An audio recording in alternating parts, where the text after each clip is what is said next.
Hello, and welcome back to Honkai Stereo. Alright, we're continuing our Trailblazer Quest.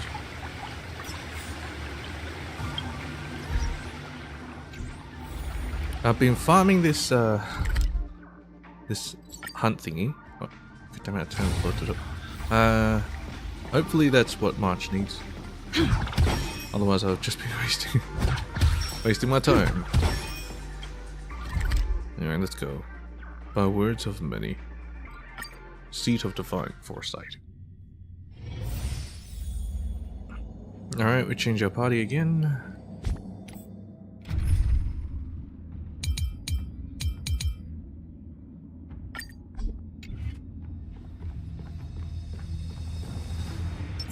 This will strengthen our position. Please stay tuned. Oyan's still here.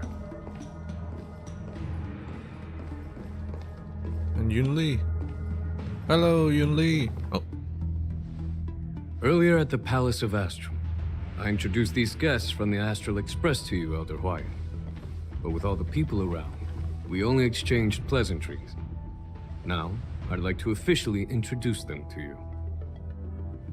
These three braved great dangers, accompanying me to perilous places, defeating the chief culprit Vantilia, and uncovering the conspiracies of the disciples of Sanctus Medicus. If you wish to know more, please, feel free to ask us. I would have thought Jing Yuan Well, wrote like a report. I skimmed through the reports about the Arbor's rebirth from the Master Diviner Hu Xuan. There should be reports. She's been summoned to the Yu Chui for questioning. Question? There are a lot of doubts within the Alliance about this whole situation. Yeah. But despite So it's all brought that, on by Jing Yuan. I believe in you. Since you joined the ranks, you have repeatedly achieved remarkable feats. After the High Cloud Quintet each went their separate ways, despite the many criticisms within the Alliance, the Marshal still stood firm against the dissenting voices and entrusted the Lawfu to you. Wonder who's the Marshal. Over the years, you've served the Alliance He with should be the head of loyalty all. and wisdom. The Alliance. You've taken down abominations in Thalassa, rescued the Xianzhou Yu Chui from a siege, and destroyed the demonic planet summoned by the denizens of abundance. I still remember those battles vividly. Oh, he was the one that destroyed the planet. There are fools who doubt your loyalty. They're happy to see the divine foresight fail because it gives them some kind of sick satisfaction. They haven't achieved anything of their own, so they feed off the failures of others. But I've just seen jealous. enough failures in my time, and I want to believe that your loyalty has never wavered. Wants to believe. So, General Fei Xiao of the Yao Qing is the only one investigating the Ambrosial Arbor crisis on behalf of the Alliance? Does she actually doubt Jing Yuan? No. I am too. Oh, so he lied about coming here. This just old to bring man's his words always catch me off guard. granddaughter The here. Marshal ordered me to come to the Xianzhou Lawfu, but the document only says, Fei attend the Xiao's war questioning. dance and listen to Fei Xiao's questioning. Ah, wants him to be a bipartisan judge. What does that mean? Since it's the martial orders, so we need to step. Do we need to step aside? What does that mean? The Marshal is well aware of Jing Yuan's purpose in holding the ceremony and understands the situation he is facing. She mentioned it because she believes both issues are important. Marshal is a she, huh? Thanks for your kindness and sincerity, Elder White. But is it appropriate to tell everyone here about the Marshal's orders?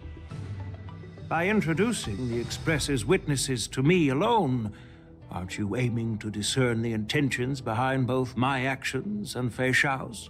And whether there's any discord between us? Well, since I'm being open and honest with you, I encourage you young folk to do the same. As for the Ambrosial Arbor crisis, all I need to do is listen. General Fei Xiao will be the one asking the questions. To be honest, I'm more concerned about the timely start of the war dance. Oh, By the way, I've prepared a gift for the war dance. He just wants to see the war dance. A gift? Admire the sword. The sword? I need a sword out of a bat. Intricate little box.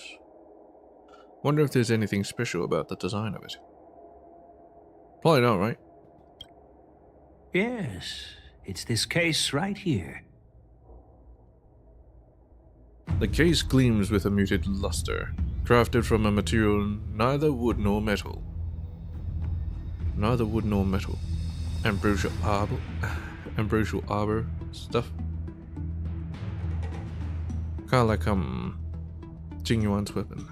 Its surface is masterfully woven with metallic threads, outlining an intricate pattern of lotus flowers. There will be numerous contests and celebrations during the war dance, and the main event will be the Ringmaster's Challenge. The host will dispatch a skilled warrior to take on challengers from all over the cosmos, showcasing the excellent martial arts of the Xianzhou Lawfu. When you mentioned that the Astral Express would be attending the ceremony, I thought the High Elder of the Lawfu would be the Ringmaster. You humor me, Elder Huayan.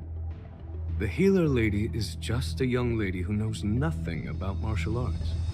How can I assign her as the Ringmaster? Still about Dan Hung. I'm no match to you when it comes to joking. What's this box for? Why don't you open it, General Huayan? This sword case is intended for the War Dance's award. For the champion? It's empty now. Empty. In a few days, a precious sword will be delivered and stored inside. I don't mean to boast about our skills, but this sword represents the pinnacle of the Zhu-Ming's craftsmanship. Pinnacle? It has a legendary history, full of heroic tales from foreign lands. Tales that are too detailed to be summarized in just a few words. Yeah, I heard the spiel. Since the delegation delivering the sword hasn't arrived yet, I'll just leave the case here for now. Shouldn't you take the case over to... I've been wondering, who would be worthy of such a sword? In case the sword... And then it hit me. I can award it to the champion of the Ringmaster's Challenge. The ceremony's champion is sure to be a perfect match for the sword. How is March going to be the champion? I hear that Yanqing is an excellent swordmaster, and that he will be representing the Lawfu as the Ringmaster. So it seems like a perfect gift for him. Too bad. Thank you He's bad. for your generosity, Elder Huayan. If you want to give me a sword, just say the word, Grandpa. No need to beat around the bush. I can only hear Navia. You've got confidence, my girl, but I don't think you can best Yanqing. What, really? I know you're all about swords, Miss Yunli. It's just a shame that it's the sword that ultimately chooses its rightful master. Oh, okay. Yeah. So it chooses And even March. if someone gets their hands on such a precious sword, it'll probably end up in someone else's. The outcome of our duel at the Alchemy Commission is still up in the air.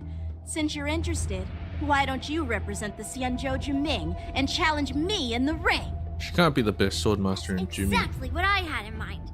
Nobody knows who's gonna come out on top. It could be me, could be someone else. It'll probably be me. But whatever happens, it won't be him.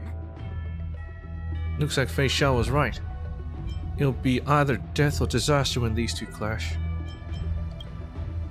Not to be rude or anything, we've been watching their drama. I'm dying to find out who beats who. Quiet down. We have other guests here. I've prepared this sword to add some excitement to the ceremony, not to have you two squabble. It's not a good look for the Alliance. While you both seem confident that you'll win, you need to remember there can only be one winner and one loser in the ring, which could lead to hard feelings. Actually, I have an idea. I'll have two swords. We don't know who the winner will be, and it might not be either of you. But if you're eyeing that prize, you'll need to work together.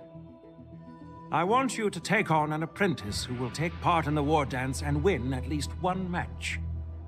Apprentice? How does that make sense? In my humble opinion, while a Cloud Knight is commendable by securing victories, it's even more so to pass on your skills and spread the way of swordplay. I'd be greatly pleased if this apprentice could represent the Express in the war dance by displaying their Cloud Knight flair and prowess. It has to be Dan Heng, right? Elder Huayan's idea is quite interesting. Imparting swordplay skills requires teamwork, and both the winner and the loser will learn a valuable lesson regardless of the outcome. The question is, whom should the two of them take as an apprentice? Huh? Who? Wait, me?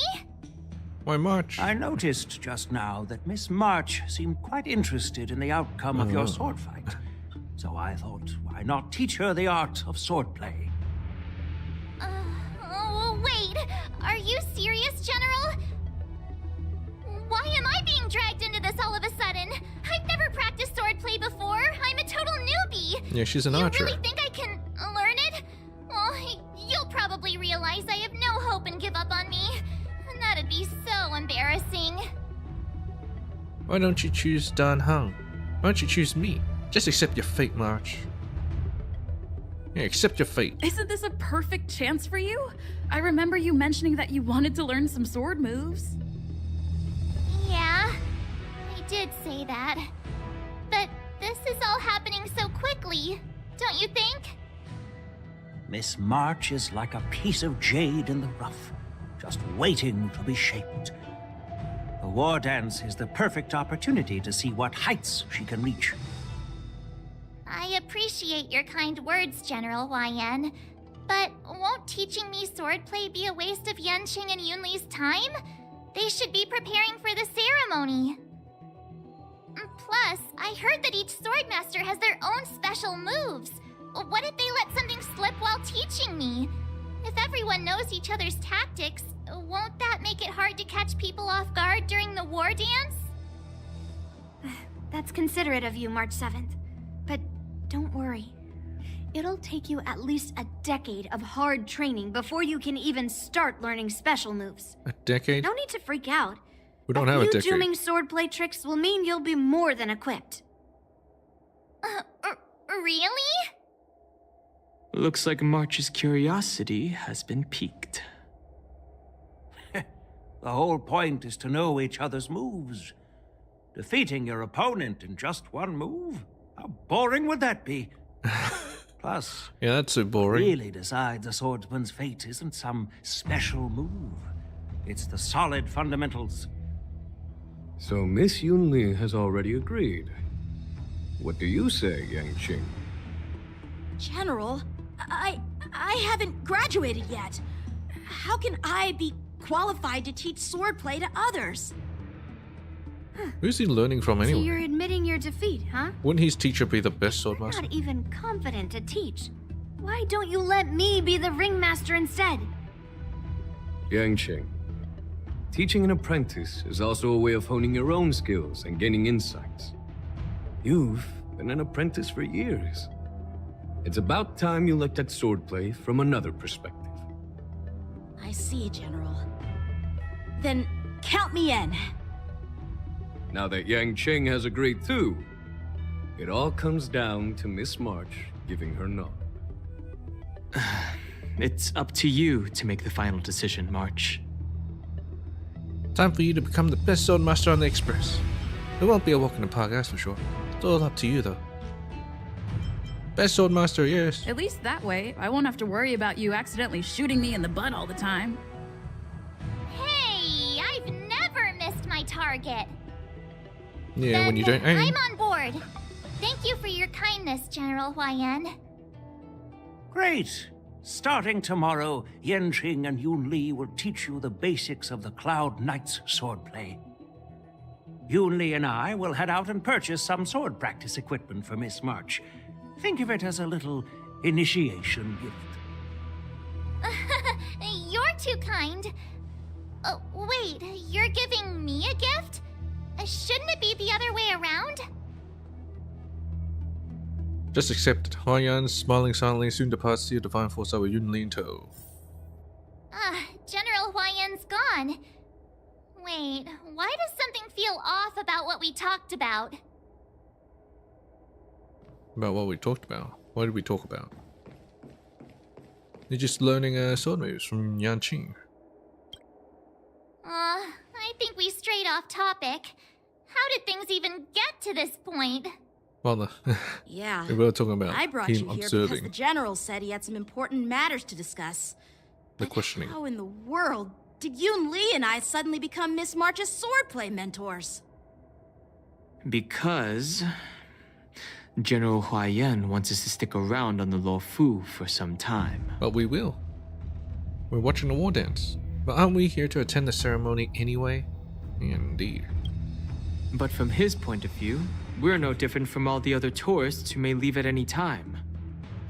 Since the crew's actions were mentioned in the Luofu's operations log were given to the Alliance, he probably wants to see firsthand if we're as capable as the report claims, or if we're just some made-up excuse to save face. Surely that can't And be true, he right? wants to see it for himself during the war dance, which is why he even dragged Yun Li into this. What began as a simple contest between two sword masters has now evolved into you two collaborating to mentor March. Let's see if Elder they will Huayan let- is still that tricky general who likes to give everyone a headache. My apologies. But I Truth thought be you said he told, believed. I invited all of you to the ceremony because I wished for you to act as my witnesses. I Witnesses. apologize for not disclosing this information earlier. So we're doing another favor. In the coming weeks, I'll also invite all of you to a meeting with General Fei Xiao, where you may need to answer her questions and clear up any doubts she might have. So please, be prepared for the meeting. Well, no worries. Answering a few questions is no big deal. Perhaps we should just pack up and leave tonight? Yeah, let's just leave. I don't want to be questioned. This ain't no Did interrogation. we do something wrong? We really did save the Luofu, so why do you want to sneak off like we're fugitives? Don't worry. No matter what happens, I'll stay here as a witness and answer any questions she might have. Thank you, everyone.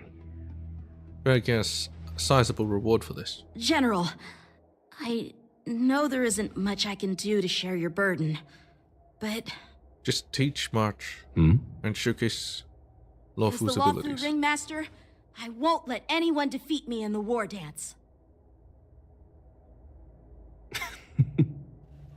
I know.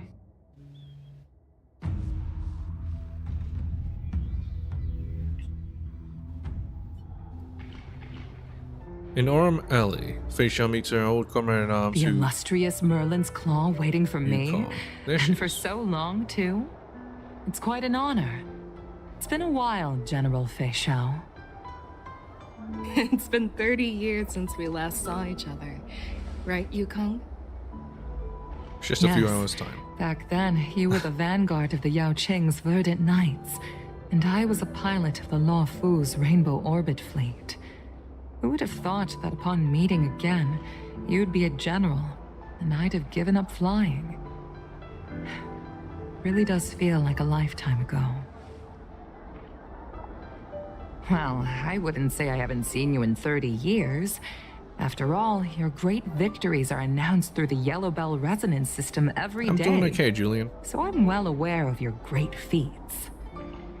How's your health holding up? Still stable, I suppose. Do you still remember the medic who saved me in battle? That healer with the odd name and peculiar temperament. What was his name again? Pichu. Was it Pichu? Or Kachio? Pikachu? Jiao Cho. Jiao Chu. He's been my retainer and personal healer, delegated by the Alchemy Oh, Commission it's from the other Xianzhou Foxian. Yaoqing. The sneaky one. Over the years, he's dedicated himself to managing my condition. It's thanks to him that I'm still in good health today. What server am I playing in? Given Europe server. my background, I'm happy to have made it this far. I'm relieved to know that you're safe and sound.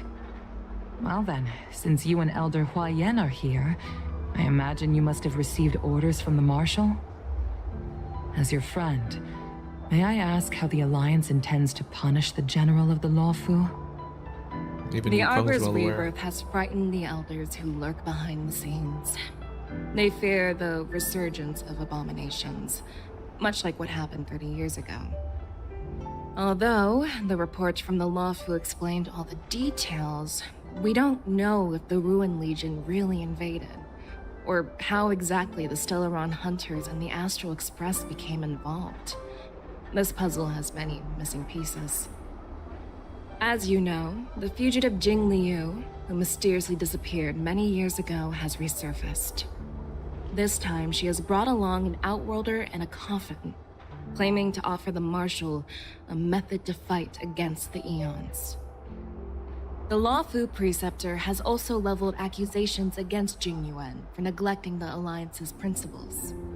She asserts that Jing Yuan enabled the exiled Imbibitor Lunae to re-enter the Lawfu, thereby unlocking the lunarescent depths within Scale Gorge Waterscape, which in turn disrupted the Vidyadhara's dutiful watch over the Ambrosial Arbor.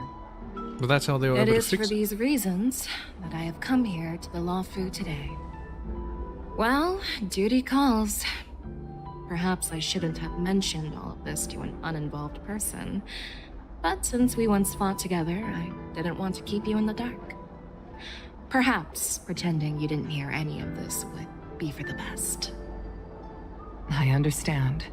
I'm sorry. I was out of line. I know I shouldn't be defending General Jing Yuan right now, but... well, you know how I am.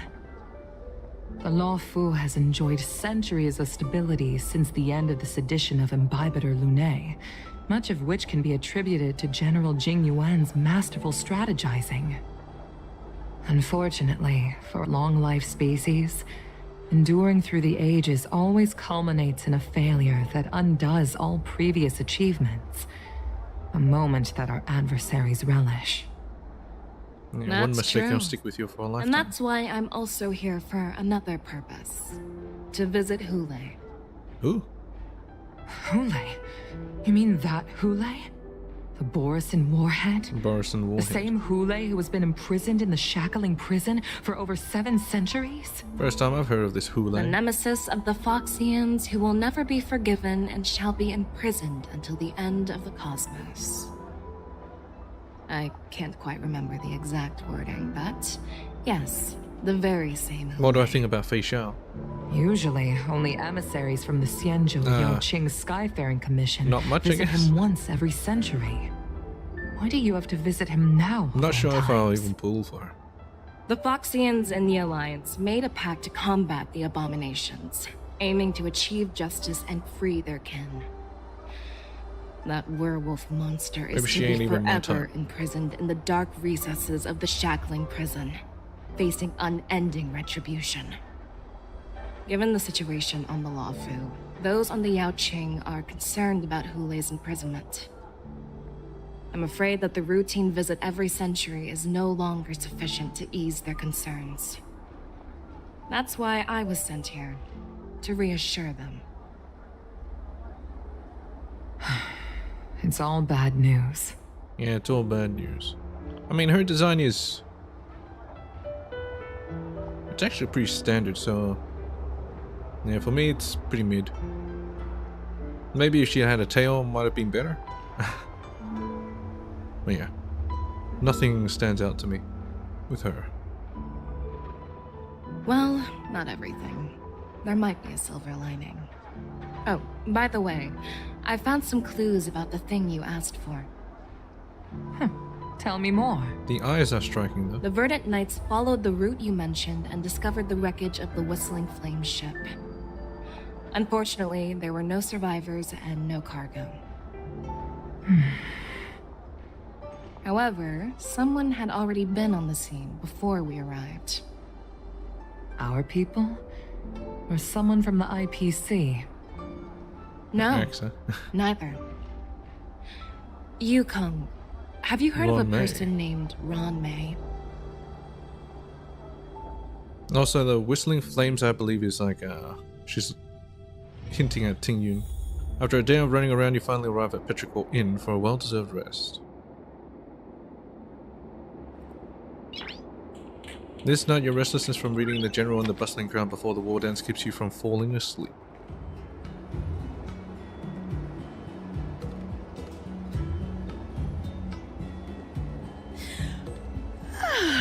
I'm still feeling sleepy. Well, kind of like a... Did I oversleep? Where did March and Don Hung go? Yeah, Miko.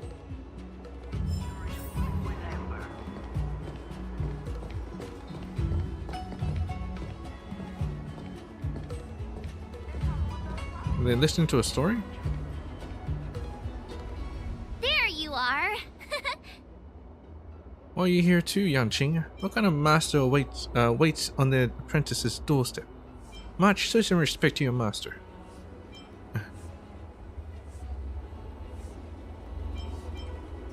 Yeah, show some respect. It's an honor to learn from you, Master Yanqing. I'm your master. Well, in all those immersions and novels I watched, when apprentices want to pay their respects to their masters, they usually bring fancy gifts, kneel, and bow. I'm really sorry, but I haven't prepared anything yet. Hey, why are you blushing, Master Yanqing? This is, the first time someone has called me master. I need to, get used to it. Let me make it clear. Swordplay training is about improving your body, mind, and strength. It's not a casual game you can master overnight. Nick Minute.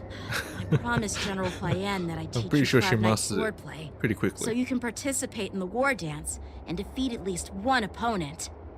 I'll do my best, but if you break your master's rules... What will we do? March is always a good girl. Good girl. Yeah, she's a good girl. Fine. A promise is a promise. Since I promised to study hard, I'll do my best starting today. Great! That's the spirit. March is in your hands now, Yanqing. Don't be too easy on her. And then next cut to her Don Hung, do you even have a heart? asking for Did breaks. you lose it somewhere? By the way, where's Yun Li? Yeah, where's the other I master? found a quiet spot in the back garden of the Palace of Astrum for our first lesson together. Oh, they're training her separately. Our send ways to you and Don Hang embarking on first. Alright.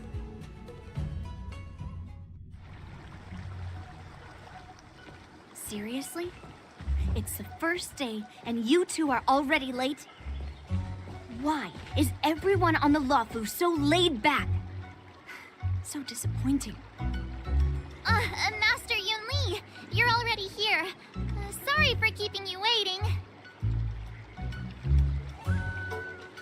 Oh, wait. Were you trying to teach her in secret? That's sneaky. I'm just showing you what Luofu etiquette is all about.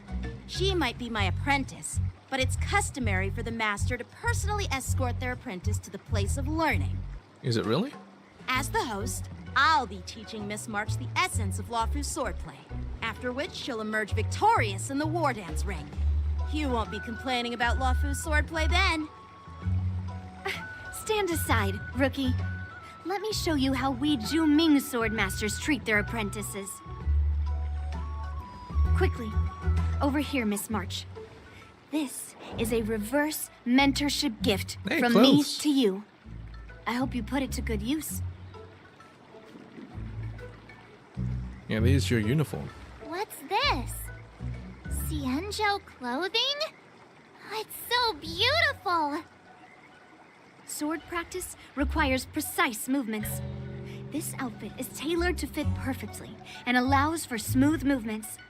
I even added some small accessories. I put a lot of thought into it. She designed the clothes herself? You're awesome, Master Yun Li!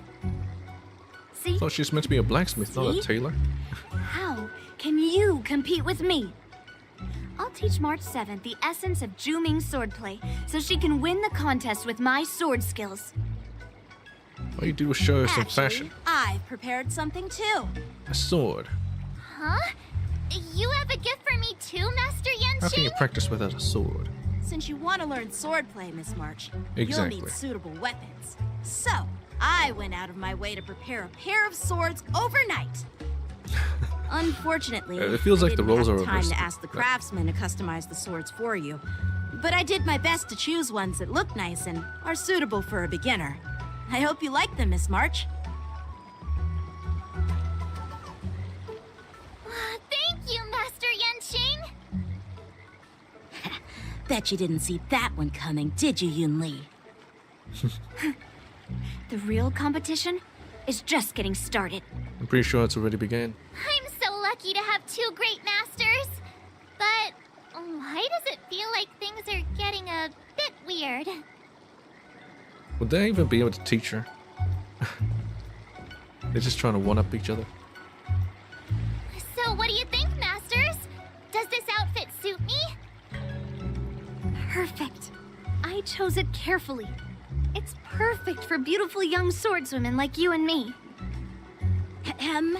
All right, let's get started with the training. Random The cloud person knight just next to watching. me is a Cloud Knight instructor I've brought in. For your first lesson, try exchanging a couple of moves with him. Oh, not even a wait. training dummy? We're having actual combat training for the first lesson? Isn't that a bit too intense? Well, I heard you have some experience with archery and martial arts. The first thing we're going to do is see just how strong your fundamentals are. Come on, step forward and strike with the sword in the most natural way you can think of. It's important for us to grasp your natural movements She gonna chuck so her we can swords? decide where to start and what you need to learn. If you're ready, let's begin. Okay. This actual combat. An autumnal shine of blade. Point of view, yes. Yun Li, hello. Well, I heard you have some experience with archery and martial arts. Come on, step forward and strike with the... All right, let's get started with the training. The person next... Okay, same shit. Hey, there's a dummy right there. It's moving. That's a bit weird. Are you ready? Are you ready, kids? I'm ready. Yeah, I'm ready. But please go easy on me. Oh boy. Then I apologize in advance, Miss March. Cause I ain't.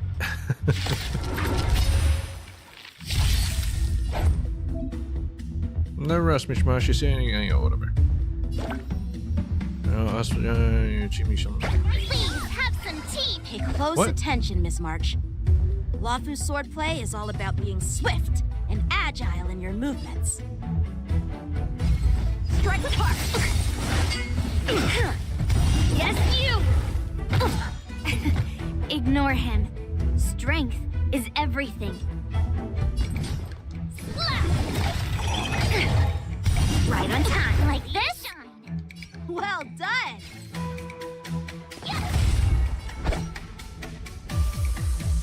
Practice is over. Swords descend! Bladed flight. I'm starting to get the hang of it. Oh, I get it. Wait, what? Ah, it seems to be enhanced move. What a true heart and focused mind. Here I come. Yes, you. Descend to earth.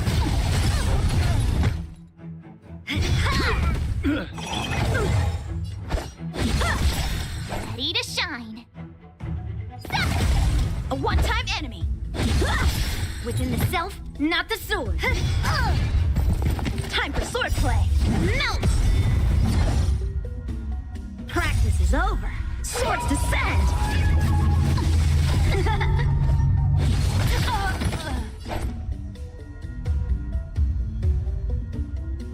The support's still active. A single ally becomes Shifu.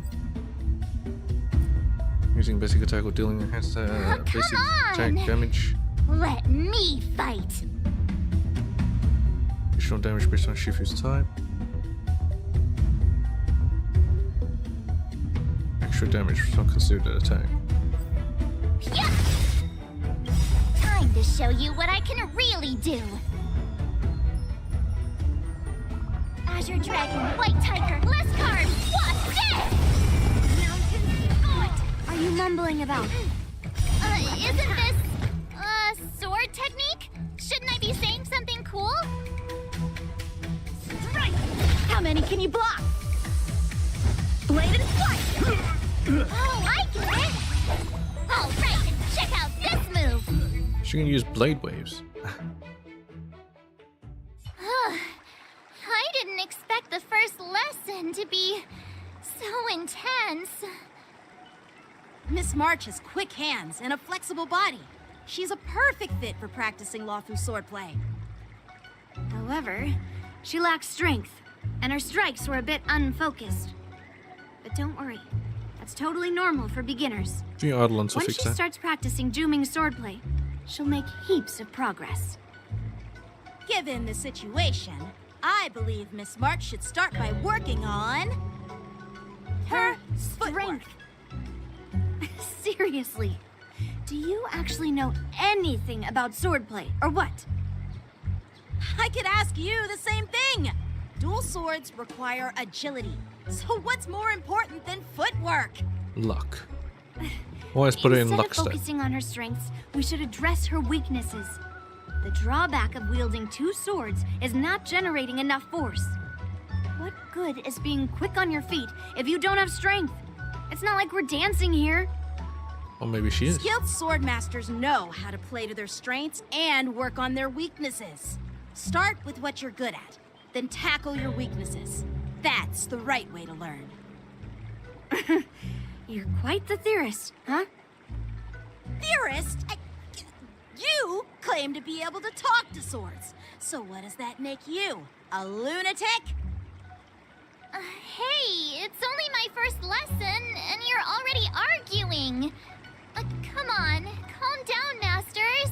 I'll have to improve both my footwork and strength anyway, so it doesn't matter which one comes first. But it does matter. Just listen to me, March 7th. Oh, they're in sync. Aww. Thus begins the journey of March 7th's sword training.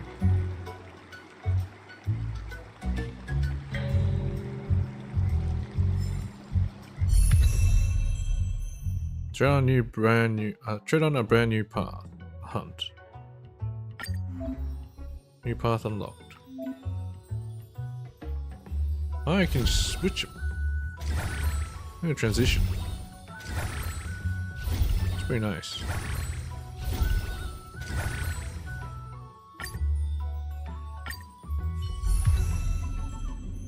I wonder if it's the same for a Trailblazer.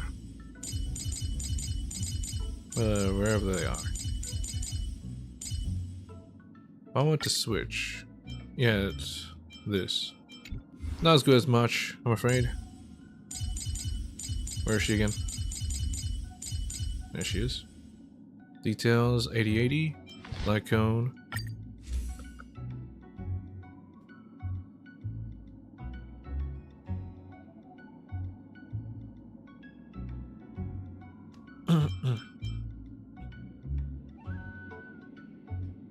Good fortune.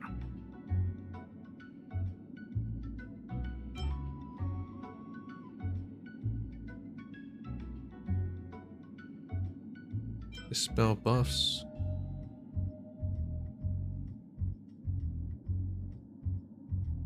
Changes targets. Don't care about changing targets.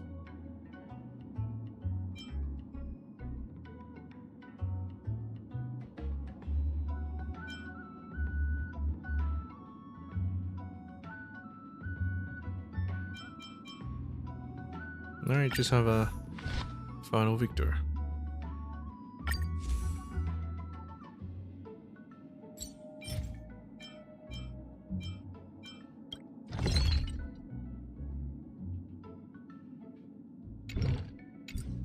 Alright, those. I'll get them later. Oh god, the traces. Alright, let's see what they need. You can never have enough skills. Let's train some more. Okay, it's the right type. Very good.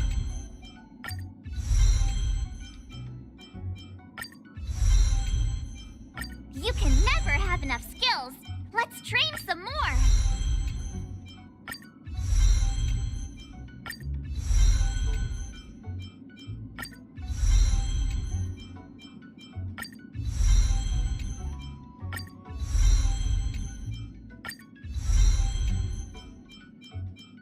You can never have enough skills. Let's train some more.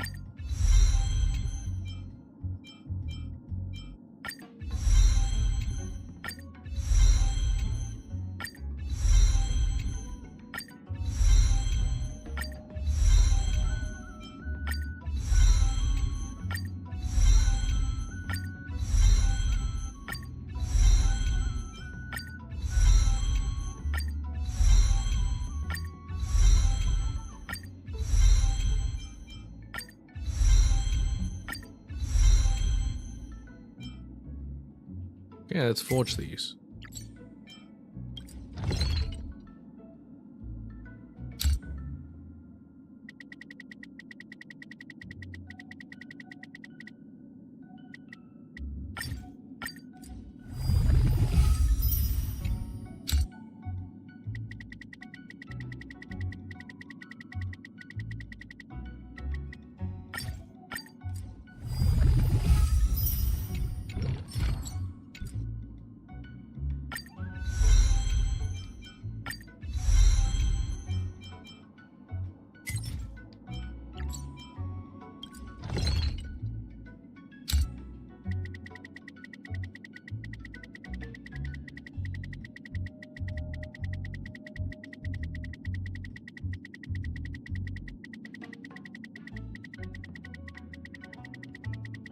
Oh bloody hell, just used the mouse.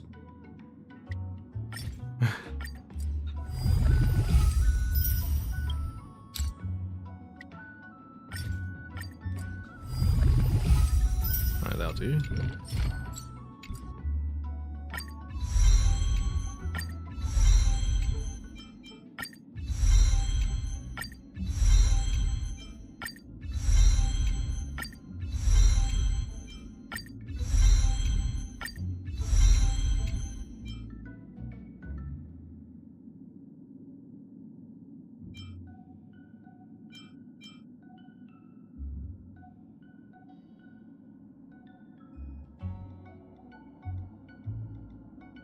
They use an attack called ultimate.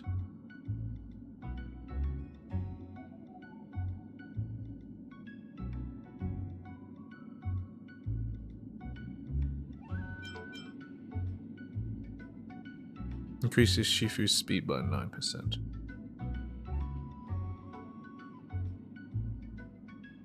Equal to 17% of March's attack. Alright.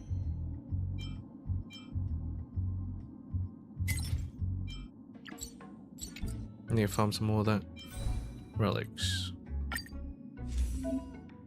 Rest of the interview's character's relic recommendation. Alright.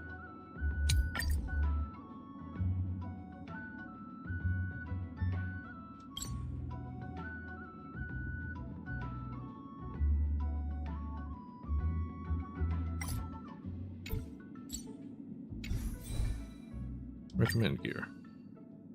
Attack set. And Rutland Arena.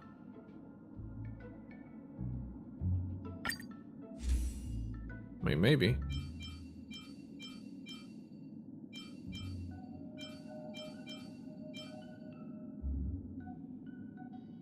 Or could be two piece with these attack bonuses.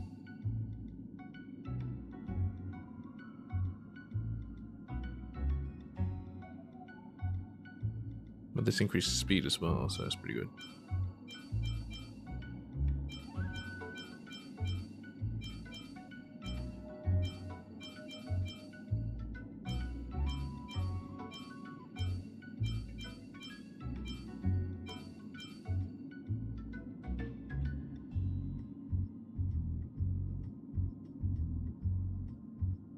Yeah, I don't think that thing counts as a follow-up attack. I could use two piece. I could just stick with this. It doesn't matter. Keep it like that for now. And it's Blossoms and Divine Sword descend. Beast in one go. Time marches on and days turn to more. Well, how long are we actually staying? Mr. Yang and Pom Pom. We're all good here on the Xianzhou Lafu, so no need to worry. By the way, how's your trip going? As for me, I've somehow become the apprentice to 2 Cloud Knight sword masters, and I've been honing my sword skills with their guidance. One of them is Yanqing, the boy we've all met before. The other is Yun Li, the granddaughter of General Hua Yan from the Xianzhou Juming. Both masters are super strict, giving me a real taste of how hard sword training can be. I tried to drag her into this, but she refused. Then I tried to rope Dan Heng in, but Master Yanqing wouldn't have it. Still, I didn't let the difficulty get to me. In just a few weeks, my sword skills have improved a lot. Both my masters think I have unique talents in swordplay, and are literally fighting each other to teach me their skills. Thanks to their guidance, I've actually made some progress. When I get back to the Express, I'll definitely show off my skills and impress you all.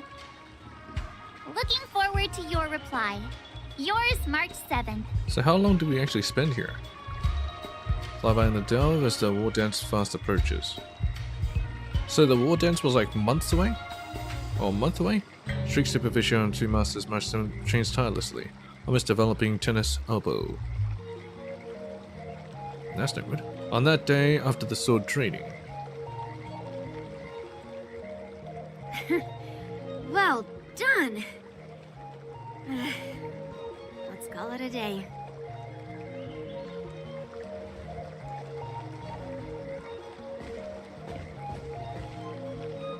Miss March's sword skills are really coming along. She'll hold her own just fine in the war dance.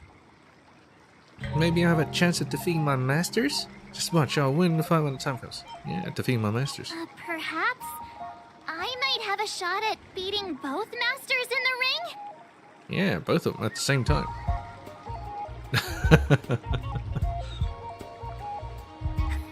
Get real. You've only been practicing for a short while. How could that possibly happen? Watch me. With your talent, Miss March, if you dedicate a few more decades to training, you decades. might eventually be able to defeat Yun Li. Decades?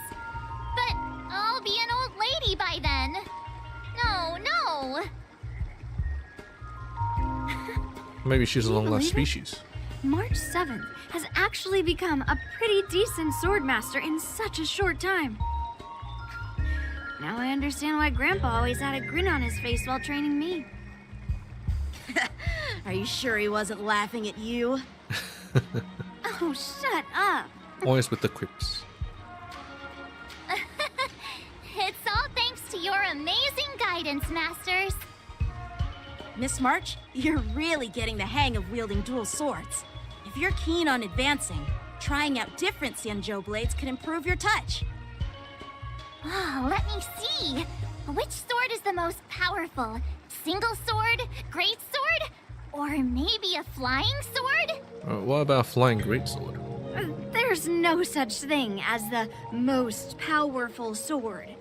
It's all about the skill of the swordmaster. Yanqing wields several flying swords, while I only wield one. But remember how I kicked his butt at the Alchemy Commission? First, you didn't kick my butt. Second, you'll never kick my butt. Third, how about we settle this right now and see who kicks whose butt? Yeah, I'm up for that. And if I kick your butt, you'll drop out of the war dance. Deal? Why are you two arguing again? I thought things had been improving between you lately. was talk that the leading disciples of the Law Fu and Juming generals were supposed to face off in the war dance, but for some reason, they suddenly teamed up to train an apprentice of their own. Turns out, the rumors are true.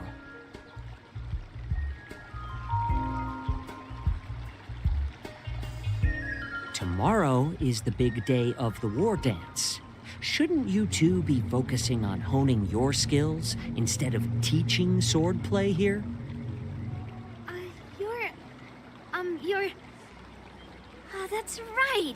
You're the pink-haired fox from the Yaoqing!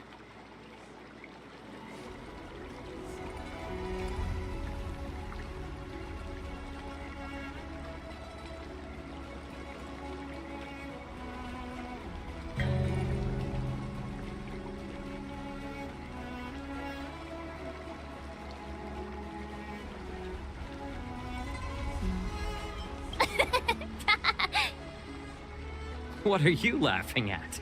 You've got pink hair too. I'm Jiaoqiu, the healer working for the general of the Zhenzhou Yaoqing. Ah, got it. So, you're the participant attending the war dance on behalf of the Yaoqing. And you were trying to sneak a peek at our training? Sorry for the misunderstanding. I don't know anything about martial arts. I'm just here on the General's orders to take care of some official business. I didn't mean to interrupt your training. I'll be on my way. If you know nothing about martial arts, why were you smirking earlier? Well, my curiosity got the better of me, I suppose.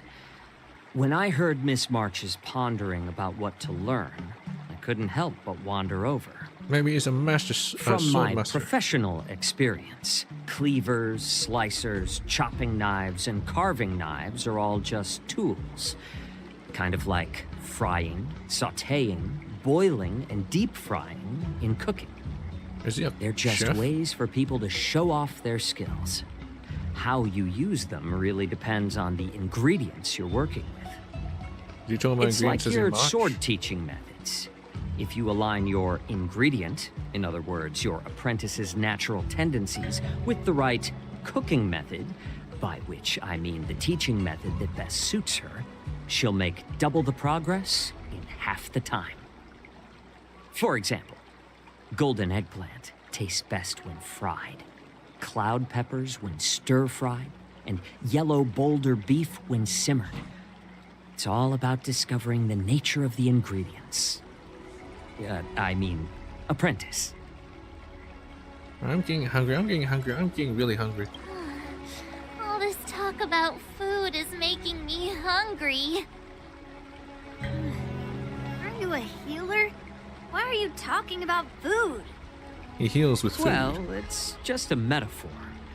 The medicinal school I follow on the Zhenzhou Yaoqing is called the Ranja School, that specializes in food therapy. Food therapy. So it's only natural that I know a thing or two about cooking. So, you're the General's cook? I'm a healer. But anyway, a cook who isn't interested in health doesn't make for a good advisor. Fine. Call me a cook if you want. Seeing the way you're looking at me, it's obvious you think I'm just some feeble academic who likes to blabber on about martial arts. But, in reality, I know a thing or two about killing. After all, the art of healing inherently encompasses both life and death. Alright, why suddenly getting all serious all with kids? Seems like you just got offended. Why is this guy suddenly getting all serious with kids? Do you recognize this bottle of medicine in my hand? No. No. This is called tumble dust. Tumble dust. An extract from an exotic flower named Yabra. Yabra. Ugh, is it poison? Well, it depends on how it's used. With just one drop, it's able to numb a patient's body during surgery, making them painless throughout the entire process.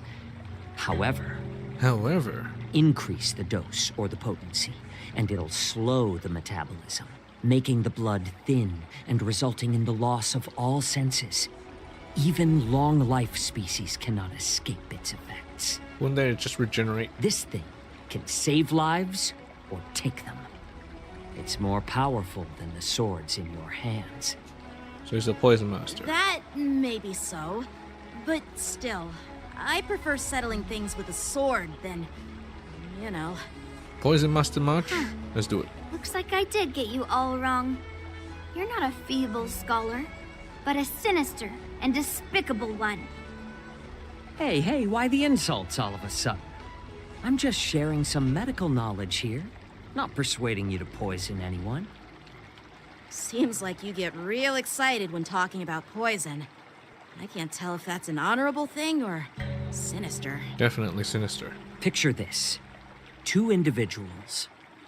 The one standing is full of malice. The other lying down is honorable and righteous. How can the one who's lying down label the one standing as sinister? In the throes of combat, where life and death hinge on a singular moment, every idea fades into nothingness. The only thing that matters is staying alive. All right. Surviving the battlefield reshapes all notions of worth, be it integrity or treachery. In my eyes, their significance is negligible. Perhaps you've underestimated Yunli and me, Mr. Jiaoqiu. We may be young, but we've seen our fair share of war. Well, then you should know that the war dance is nothing more than a contest. So why are you so focused on it? Where's that contesting? When I was appointed as the ringmaster for the war dance, I asked the general, we Cloud Knights are supposed to charge into the fray and slay enemies. Why do we have to swing swords in a ring just to please an audience? Well, it's This is how the general replied. To unsheath your sword in a ring is no different than on the battlefield, as your sword reveals the might of all Cloud Knights. Tradition. The war dance is the perfect chance to showcase martial virtue and forge alliances from all over the cosmos. When we unsheath the sword without drawing blood, we not only display our might, but also the martial virtue of the Cloud Knights. That's quite an insightful statement, Yunqing. Well, my apologies for being so short-sighted. I've been on the Luofu for quite some time, but I haven't had the chance to see the ceremony venue for myself yet. Hearing you speak so highly of it has piqued my curiosity. Would you mind showing me around? You want to see the Sky Splitter ship where the war dance will be held? Let's go! I bet Yunli and Miss March haven't seen it either, right? New location? Well then, I'll give you all a tour. Sky Splitter ship.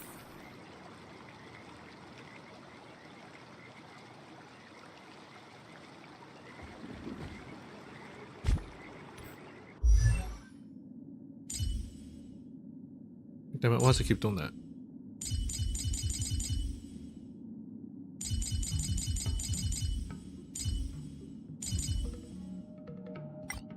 Where's my march?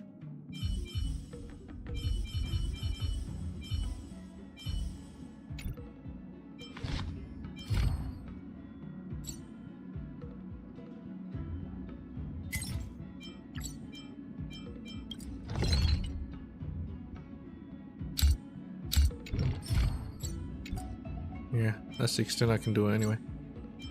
Light cone, it is what it is. Surviving the battlefield reshapes all notions of worth, be it integrity or treachery. In my eyes, their significance is negligible.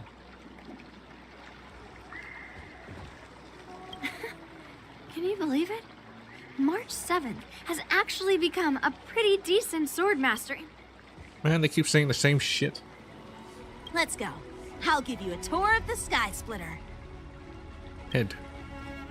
Stargazer Navalia. Now from here we can actually go to the ship. Looks like a lot of other visitors have also come to catch a glimpse of the Sky Splitter. Yeah, tourists. You smell something? What's up, Mr. Jiaoqiu? He smells poison. No, it's nothing. Oh shit. Hey, they smell like You see that forest. airship in the distance? That's the Sky Splitter, the venue for the war dance ceremony. Yeah, I saw it. It doesn't look all that impressive from this distance.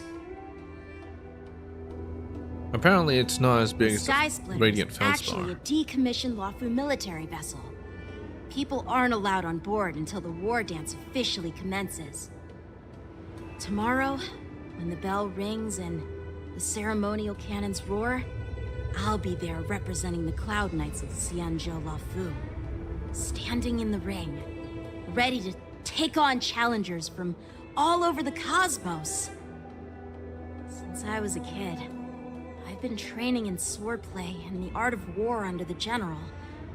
Every day, I'd swing my sword 10,000 times, and then thrust it 10,000 times, repeating the process over and over.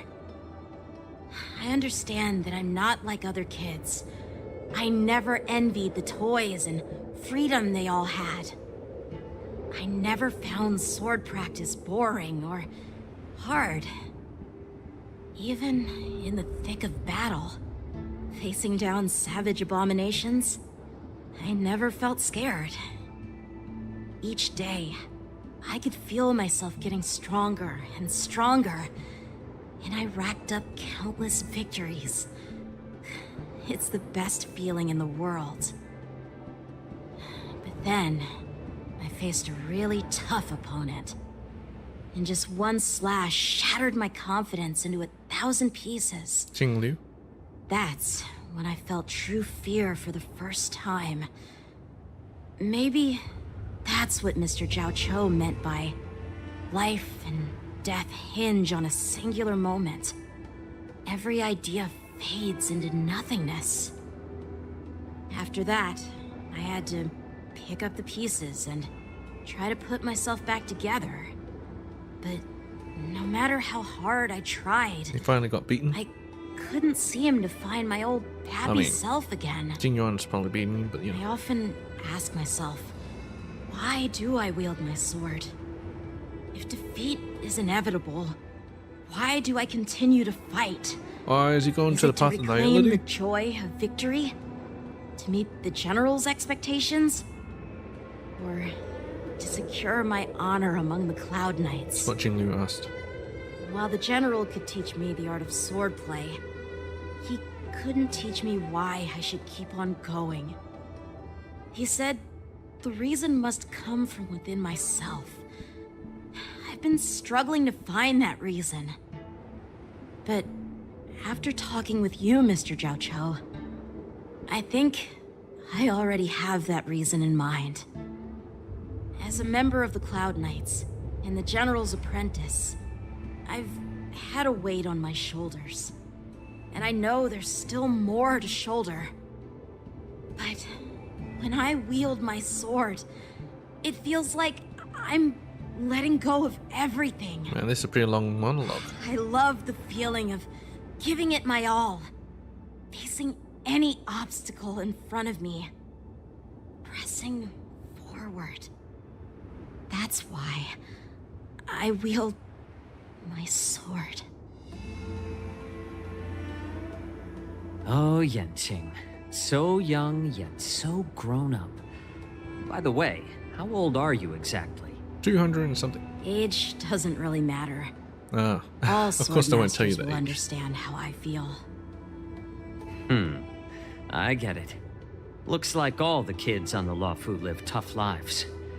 So, how about you, Miss Yunli?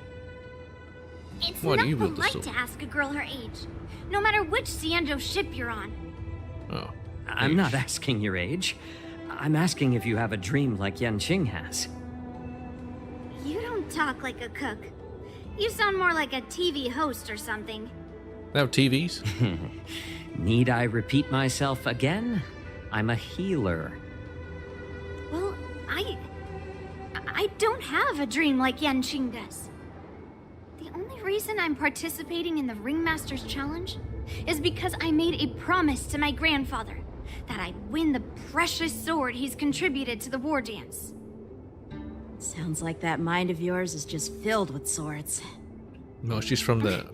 I bet you've got nothing better on your mind. My father Juming. was a craftsman on the Xianzhou Juming. Because of his foolishness, many innocent people fell victim to the cursed swords he forged. Cursed swords? Since I was a kid, it's been clear to me that not everyone deserves to have a weapon in their hands. Giving them a sword is no different than being cruel to the innocent.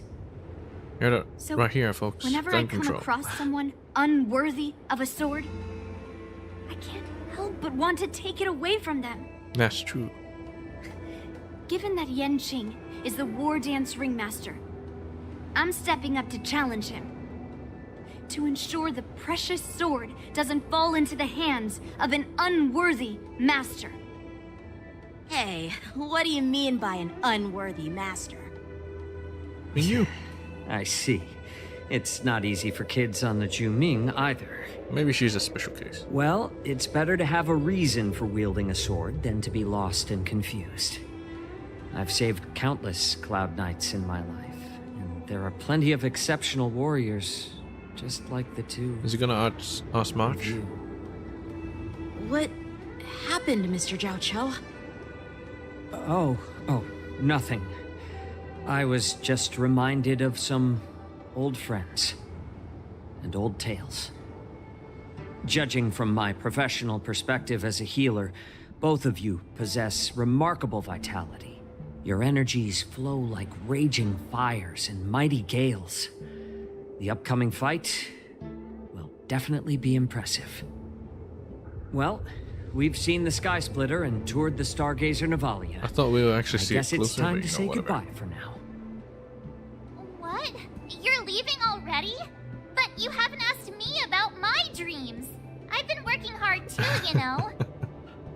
It's getting late, Miss March. Don't care about you. Unlike you lot, I'm a grown-up bound by responsibilities and duties.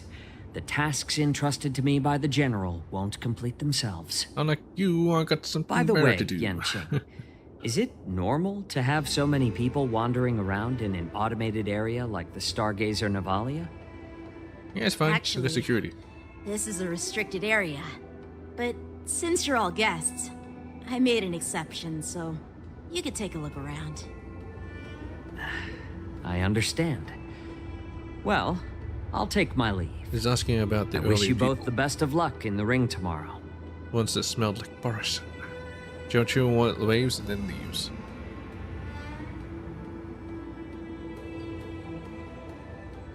Seriously? I just spent so much time thinking about my dream, but he didn't even ask me. Well, they can ask you. Now that we're done with our tour of the Oh, then Sky just ignore her. Splitter, shall we continue with our training? Why don't we take a day off? What? You want to secretly practice swordplay by yourself? Dream on. You know cramming before a fight never works out. For some reason, seeing the Sky Splitter has boosted my confidence. So, I've decided to conserve my strength for tomorrow. All right. I'll take you out of the Stargazer Navalia. Wants to chill? Alright. Leave Stargazer Navalia and return to the sword practicing area. I'll go to Orem Alley and have some good eats, like mung bean soda. Oh. Suspicious people. Oh, just shut up, Red Fang. This is not a beast ship. I need some time to take care of things. Uh-huh. You willingly donned the skin of a lowly beast to join this mission, dedicating Morrison. yourself to our glorious cause. And now you're telling me you can't handle it? Do you realize how many ships we need? They're trying to take the Starships. I'm doing my best, all right? It takes time to figure all this out. When the guns go off tomorrow, all eyes will be on it. That'll be our only chance. They're gonna try to take the Sky Splitter. How's that? Who's there? I heard it all. Come with me to the shackling prison. Who are you guys? Yeah, I've seen you guys before. An impromptu inspection. Why are there outsiders loitering in Stargazer Navalia? And a bunch of kids at that. Don't even recognize us. Hey, kids. Didn't your parents ever tell you to stay away from the Stargazer Navalia? I know it's an automated facility, but it doesn't mean you can just break in and do Everyone what you knows want. Yanqing. I'll take the little ones away right now. Who are you calling kids? I'll take the little ones away right now. Sorry. I'll take the little ones away right now. It's like Ace. They understand. Big sis, let's go. I want to play in Everhunt Plains.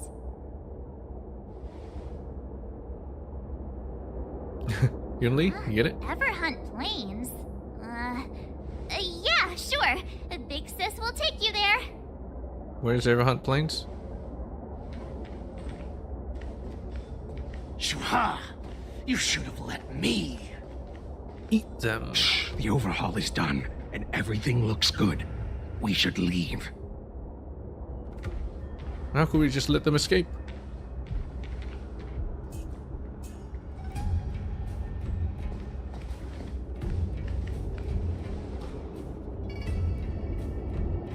Could you repeat what you just said, Yanqing? What did I say? Big sis, let's go. I want to play in Everhunt Plains. Come on. Can't you read the room? Something is definitely off about the 3 people we just met. Yeah, anyone could see that. I just wanted to hear you say it again. That pink-haired fox tried to say something. I'm pretty sure he sensed something fishy. Since he's not familiar with this place, he just dropped us a hint. But you didn't seem to be paying attention at all. I knew that from the beginning. That Cloud Knight didn't recognize Master Yanqing. Looks like they were tampering with the Starsgift production line, huh? That Cloud Knight didn't recognize Master Yanqing at all. That's really weird. What? Is he famous on the Luofu or something? Not even the Cloud Knights on the Juming, who all know my glorious name, might recognize my face. You have a point. A Cloud Knight, a member from the Skyfaring Commission, and a craftsman. They're from various departments, and the reason for the overhaul seems legit. But one of them blurted out some weird language just now. Did you hear that? Our translator didn't work? I have a feeling that if we secretly tail them, we'll definitely catch these guys in the act. Follow my lead, and be careful not to blow our cover. Blowing cover, alright, let's do it. Never mind who they are. Don't get too close, Miss March. They might spot you. Take a photo of the suspects plotting the scene.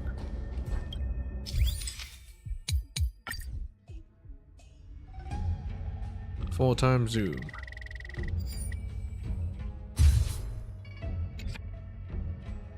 We should have just killed those lowly beasts. No, Those little beasts. brats won't take up much space. There are boxes all over this place. Just dump them into one and no one will notice. Yeah, no one will notice. Cut the theatrics, Grulock. Even the slightest slip-up could interfere with Lord Moktok's plans. Moktok. So where are we heading next? To check the freight skiffs. We've got a lot of preparations to do. Also, don't forget to take those crates with you. Weapons, supplies. We've got to be well prepared. Otherwise, we're screwed. You're already screwed. So, are they smugglers? What exactly are they up to? I have no clue. They seem to be moving those crates. I've got an idea. We can hide inside the crates and follow them. Inside the crates. Charge! get too close, Miss March. They might spot. Alright. Taking advantage of the temporary absence of the group, you cautiously approach a crate and crawl inside. Ugh, so cramped in here. I can hardly breathe. You're hiding in one crate. Just hang in there.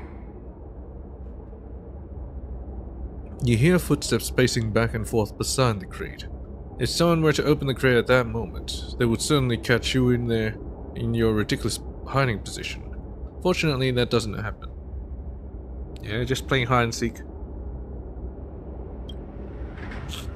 The floating mechanism at the bottom of the crate is activated. You feel it begins to drift slowly forward.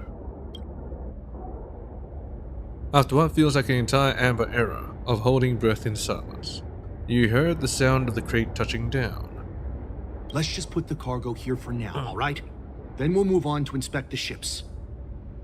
Lord Moktok said that as soon as we're done, we're to board the freight skiff and leave this place. Don't worry, I've changed the shipping schedule. You two, come with me. Is it just me? I keep smelling that stench of lowly beasts everywhere we go. Don't be so paranoid. Don't be paranoid. They're infiltrating. The departing footsteps sound like a signal, prompting you to breathe a sigh of relief. Looks like they're planning to escape on the skiffs in Stargazer Navalia. They keep talking about their plans, but where do they come from? And what do they want to do on the Xianzhou? They're definitely up to something bad. Where'd these Wait, they Morrisons come from disappeared. anyway? Let's catch up to them. Are they from the beast ship? Tread softly. Something doesn't smell right. There's a weird scent. What? Who's there? Show yourself!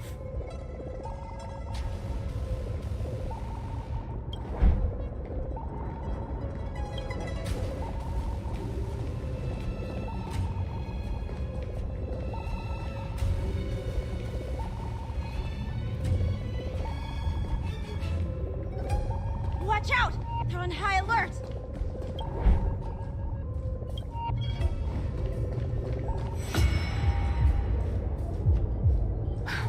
I knew something was off. There's always this stench of lowly beasts in the air. Looks like those brats were following us the whole time. Oh, I wonder what will happen. Why are they coming back? Quickly! Retreat! Maybe give it another try. Looks like they're planning to escape on the skiffs. They keep talking about... They're definitely...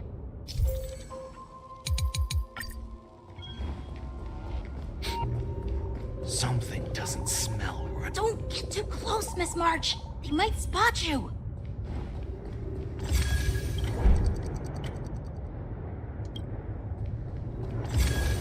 Don't get too close, Miss March. They might spot you. Something doesn't smell right. There's a weird scent. Who's there? Show yourself! What the hell is this?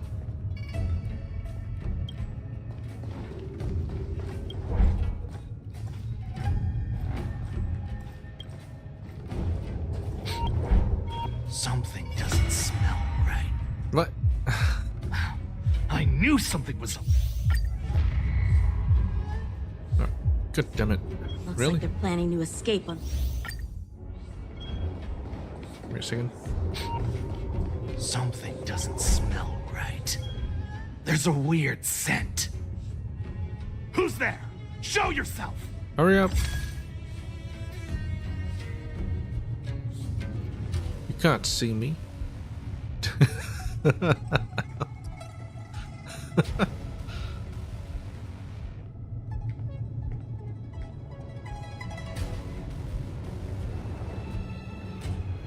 Ship is paramount. What types of requests may seem to understood. Did he spot us? Quickly, hide! Keep moving.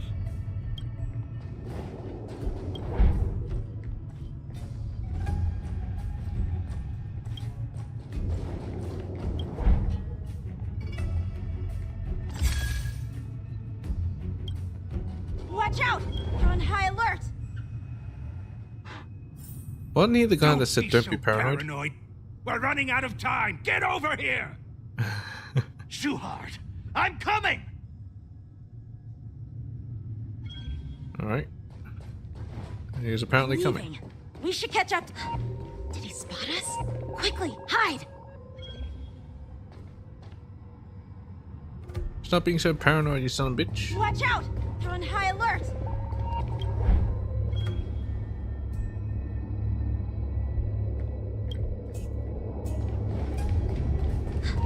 Did he spot us? Quickly, hide!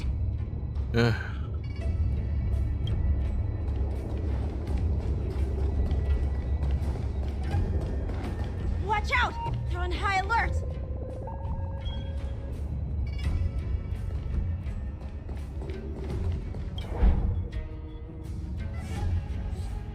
What are they up to? They're all wearing official uniforms, but I'm pretty sure they're not members of the Skyfaring Commission, the Artisanship Commission, or the Cloud Knights. This is way too suspicious. Never mind who they are. Let's just film them. That way, if they do anything bad, we'll have solid evidence against them.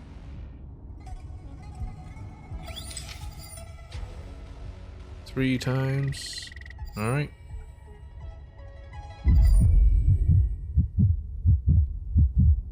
What's with this? Anyway. Shoot successful. Look at this. A freight star skiff with enough room to fit at least 20 of my men. 20 I'll men. let the others know and have them prepare more star skiffs. How many Borisons do I have? Once we're past the checkpoint, there will be beast ships waiting for us. Who's even Lord monitoring this Montauk space is base? ready. The revival of our ancient bloodline all hinges on this operation. Ancient bloodline. They're probably trying to rescue what's his face. Who? What did he just say? Beast ships? Yes. Maybe the Borisons. Who's there? Forgot to leave the take off the It's flash. those brats! I told you to get rid of them, but you didn't listen, you idiot! Yeah, you idiot. Wipe them all out! Oh my god, Cloud Knight is fighting alongside them. Adusa! Die, you lowly beasts!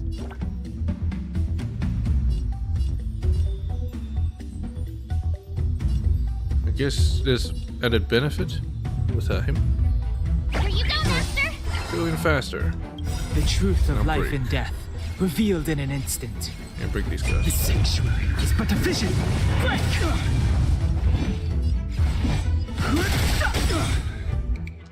The mood is set. Let the show begin.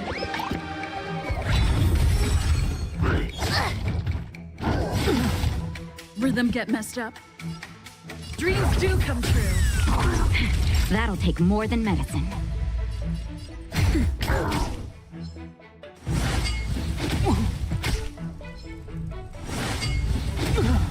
Man, they really don't like it. The truth of life and death, with the sanctuary is but a vision. Break! You'll make good practice. Stay in step. Let's improvise. I've no interest in conflict. Don't worry about me.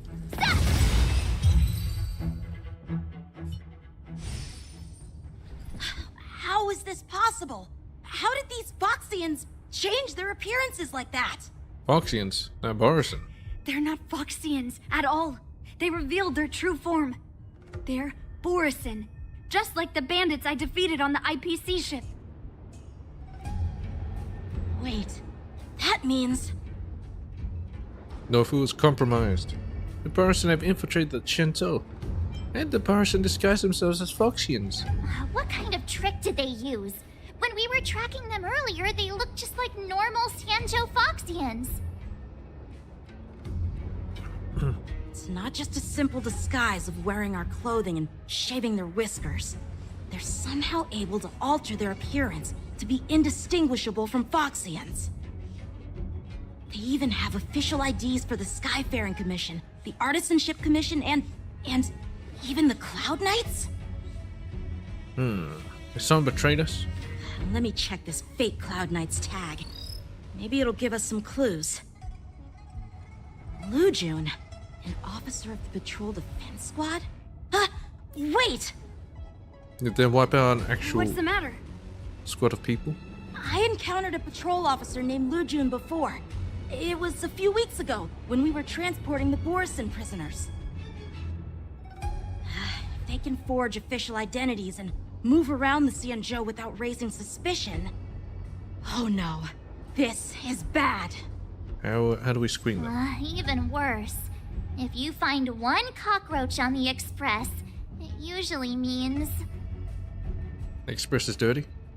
There are more Borison hiding on the Xianzhou. Oh yeah. I bet their plan is much bigger than just stealing information. We've got to report this to the Seat of Divine Foresight. Where's the side crane? And where's the internet? Meanwhile, in the Sea of Divine Foresight.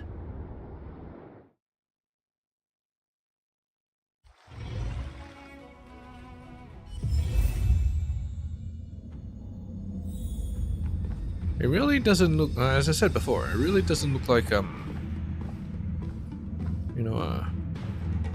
Jing Yuan is bothered at all by... What the hell's this? Oh, new book.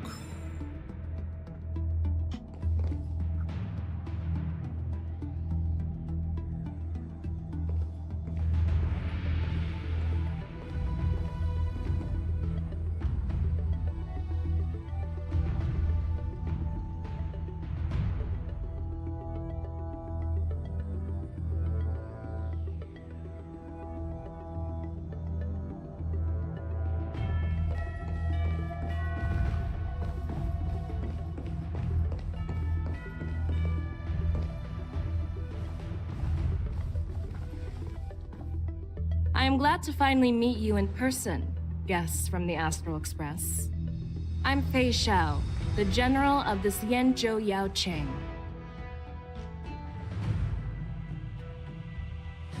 Let me introduce our guest to you. The one dressed in green. He's the reincarnation of Imbibitor Lune, and the person behind him is the newest member of the crew. I've heard a lot about you. Outside the reports from the Law Fu, the Skyfaring Commission of the Yaoqing has also gathered plenty of information about both of you. I've been eager to meet you face to face for reasons that I'm sure General Jing Yuan has explained, right? Yeah, we're here to answer your questions as witnesses. General Jing Yuan didn't tell us about your intentions at all. You hear about the Ambrosial Arbor's resurrection, no? You didn't tell us anything. Oh, he didn't. That doesn't sound like the divine foresight I know. Don't worry. Just tell her the truth. According to General Jing Yuan's report, the Ruin Legion is to blame for the Ambrosial Arbor crisis, and all Arbiter Generals should pay attention to the Ruin Author's movements. Over the years, the Destruction's minions have wreaked havoc on countless worlds, and the Alliance has been keeping an eye on them, but no one expected them to join hands with the remnants of the Abundance. Well, the damage caused by the Ambrosial Arbor crisis was far less severe them than expected, which is good news for us. However, it was quite different from the Ruin Legion's usual style of destroying life wherever they go. In the end, it will be destruction. While I trust the bravery of the Divine Foresight and the Nameless, I'm curious about some details missing from the report. I'd like to take this chance to have an exchange with both of you. Let me be clear, the questions I'll ask might not reflect my actual thoughts, so please don't take offense if any of my questions seem a bit harsh. Too bad, already taken offense. Please go ahead, General. But keep in mind we can only answer based on what we know. And perhaps you already have the answers to your questions in your heart. Well, just because she knows... You have a clever tongue. I like it. She still has to ask it. Negotiation starts. Merlin's claw is quite articulate. Right now, her intentions are unknown, and Jing Yuan wants us to be honest. Maybe I'll just stick to the facts we know. Alright, we'll lie about everything. Let's cut to the chase.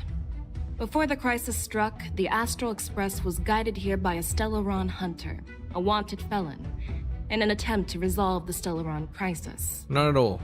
However, everyone in the cosmos knows of the Stellaron hunter's reputation. So, why did you place so much trust in them? Could it be that some of you have a connection with them? It all comes down to the Stellaron. We are the good guys. Raise your suspicion about your relationship with Stellaron hunters. Talk about Elio's prophecy. Emotional trigger. Skip this round of negotiations. Yeah, we are the good guys. What's wrong with doing something good? Along the way, we've helped countless worlds. Well, not literally countless, but you get the idea. The Stellaron hunters warned us that if we didn't hurry to the Xianzhou Luofu, half of its inhabitants would die. Your good intentions are commendable, just like the Cloud Knight's determination to eliminate those abominations. Even though there are always people who remain skeptical, I won't question your motives. Let's move on to the next question. The report suggests that Don Shu, the master of the Disciples of Sanctus Medicus, colluded with the Lord Ravager and used the power of the Stellaron to resurrect the Ambrosial Arbor. But here's the thing. Don Shu was just a chief alchemist. Even if she colluded with our enemies and summoned the Stellaron, how did she manage to bypass the Videodora guards around the Ambrosial Arbor? The preceptors of Luofu seem suspicious.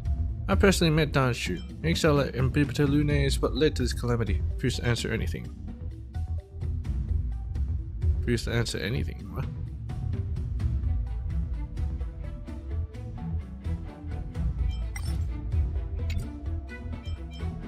Yes, because Dan Heng wasn't there. If the Luofu hadn't exiled Dan Heng, leaving the Videodora with no leader, they wouldn't have fallen into chaos, and there wouldn't have been the opportunity to bring the Stellaron to the roots of the Arbor unnoticed. Imbibitor Lunae was exiled due to his own crimes. Now, Dan Heng, as his reincarnation, is free from his sins. However, why did he risk trespassing on the Xianzhou Luofu before his exile was lifted? I was concerned about the safety of my companions, so I acted brazenly. I admit I was reckless at the time, but he returned despite everything. Now, let's consider the outcome. The Arbor was resurrected, and the Luofu required a High Elder to repair the seal and suppress the plague mark. It's hard not to think about the stakes involved, right? According to the report, Lord Ravager Fantilia is the mastermind behind the entire conspiracy. She disguised herself as an ambassador of the Skyfaring Commission and traveled with you, only to vanish without a trace later on. It seems too convenient to label her as a scapegoat. Too convenient? Fu Xuan, the Master Diviner, witnessed everything firsthand. Fantilia is a Heliobus. Fantilia was eager to obtain the power of Ambrosial Arbor, refused to answer anything.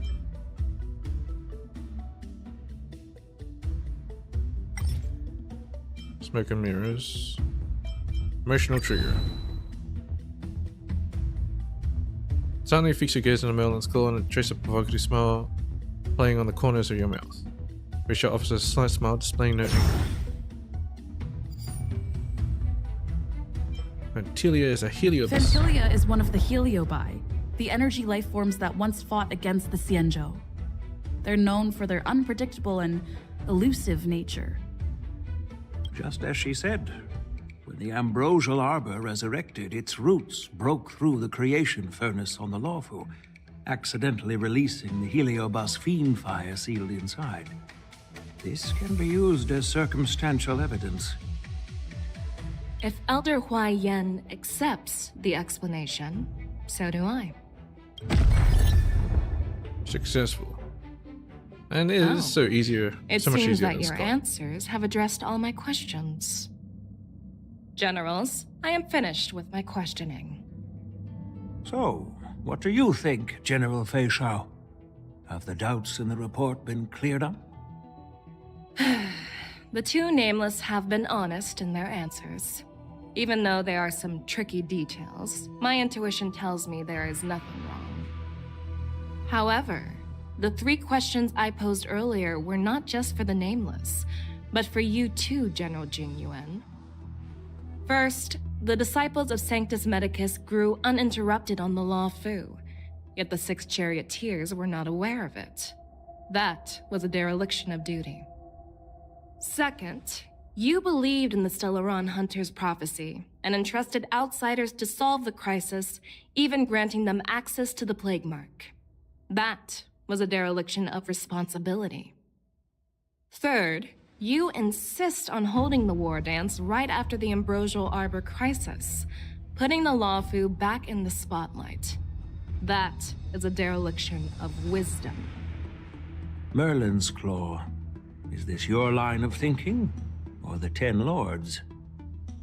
From the moment I walked in, I made it clear that the questions I'd ask might not reflect my actual thoughts. The disciples of Sanctus Medicus were deeply rooted and had been plotting for a long time. I admit it was my negligence for not noticing it earlier. Yeah, and you're not noticing this Barson B-ships as circling around the Shenzhou Luofu. Why is he not more concerned about the Barson? I do not understand.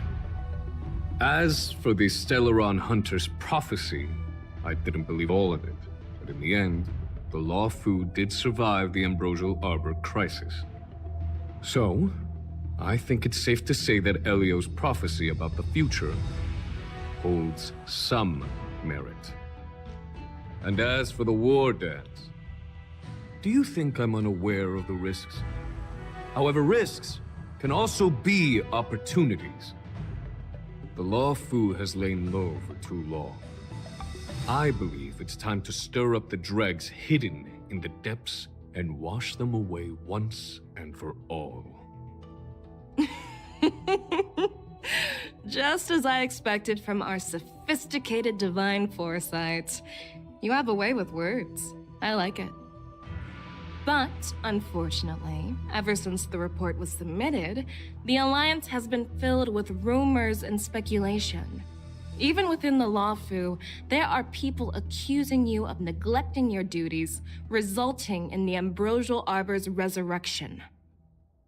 So what are your thoughts on all of this, General Fei Shao? Yeah, I want to hear your thoughts. As a fellow Arbiter General, I fully understand the difficulties of this position. Personally, I think all these rumors are meaningless drivel. Across the sea of stars, the divine foresight knows better than anyone else what happened on the Luofu and the meaning behind it. Just as what happened on the Xianzhou Yaoqing recently. Recently? You mean the Xianzhou Yaoqing is also... The scouts of the Verdant Knights have sent back reports that Borisin are making trouble again. The Borisin packs that were once divided and scattered have started swallowing each other up, forming larger and larger packs. Moreover, there's an entity named Mongus behind it all. Mangus? An entity?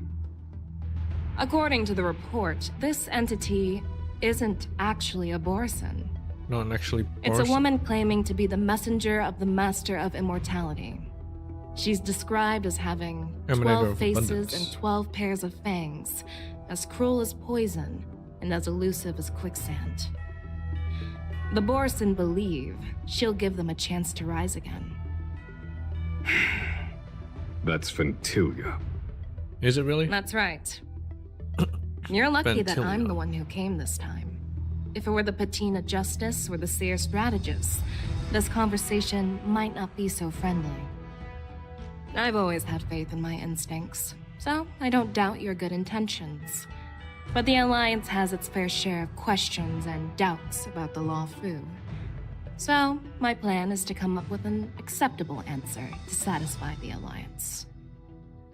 What's in this plan, General Fei Shao? General Jing Yuan, you already know what has to be done. But since you don't want to be the bad guy, I'll take care of it for you. You need the final word from the Ten Lords Commission to quell any doubts. And for that, I'll have to ask the two Nameless to visit the Shackling Prison. Are you imprisoning us? Also, can we actually explore that place now? No, I'm not imprisoning you. Boo! While you're there, I'll ask a judge in the Ten Lords Commission's Interrogation Division to record a detailed testimony with the karmic mirror from both of you. We'll fill in the gaps that weren't covered in the report and silence any protests within the Alliance. I'm okay with that. Me too. I object. Will you let us come back? I object. Worried that I might go back on my word and keep you in the Shackling Prison? Relax. If I wanted to do that, you'd already be behind bars. Once you're done with your testimony, you're free to come and go as you please. Then, as the Merlin's Claw requests... Oh, there's one more thing. This testimony is for silencing the voices of opposition within the Alliance, but I would like to urge General Jing Yuan to listen to the pleas of the Foxians on the Xianzhou Yaoqing. So, you are here for Hule. Exactly. Hule is locked up in the Luofu's Shackling Prison. Since he is the Broodlord of the Borson, I want to transfer him onto the Xianzhou Yaoqing and imprison him there. Do they have a good The recent movements there? of the Borson suggest they're planning something big, so we must act preemptively. Maybe they expect... It makes sense to have the Foxians keep an eye on their arch-nemesis. Since you trust my judgment, I'll repay that trust. What do you think about all this, General Huayan? I was worried this would turn into a heated argument, but it seems like both of you are on the same page, solving each other's problems. I couldn't have asked for a better outcome. And as for Hule, I'll send my Lieutenant Zhao Chou and Moza to check on his condition in prison and ready him for transport. If there are no more questions, shall we get this started?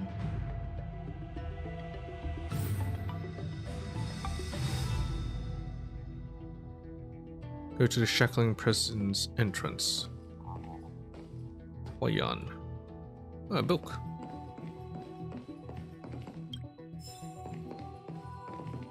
Consumable prescription. Well, I'm glad we managed to talk this out. I was just questioning. If you're once over and despite lacking any apparent reason, you feel scrutinized as if she was sizing up an opponent. Do you actually believe in the Stellaron Hunter's prophecy? No, I don't. No, I don't. That's why I'm here, to prove that the prophecy is not real. I understand. What are you looking at? You're definitely a unique individual, just like Huayan said. I hope you'll walk alongside the Rainbow's path as a friend. Yeah, she don't got no tail.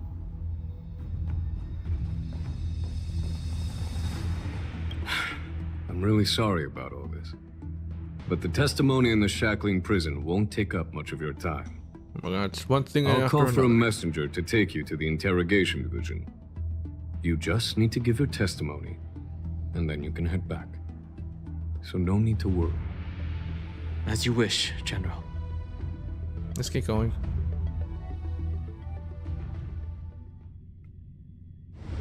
Sometime later, Sasuke carries you and Dana to a place that looks strikingly familiar. As General Jing Yuan requested, everything is prepared for your arrival, and I am here to receive you. The judges at the Interrogation Division also know your purpose in coming. Scale Gorge Water Scale. Hello. Let's see, please follow me to the Shackling Prison. This is the Shackling Prison. One seems to recognize you and understand your purpose of the visit. She steps aside and motions you for entering the Shackling Prison. Is this actually what the Shackling Prison is? It's a bit weird.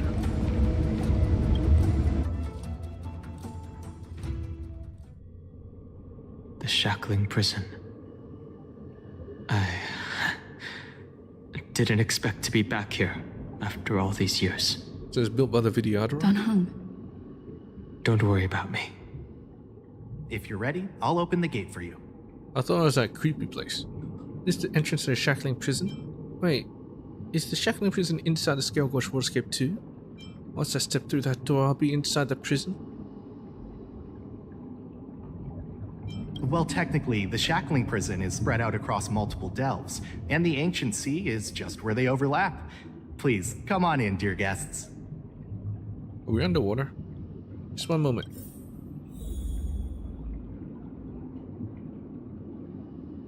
Feels like we're underwater.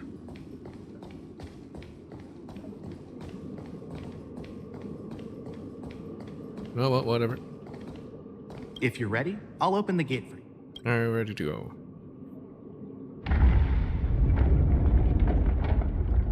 Spiky.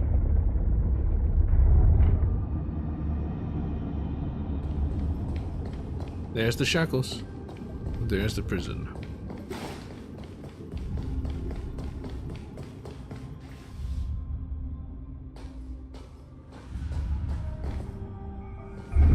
This reminds me of Kung Fu Panda, actually.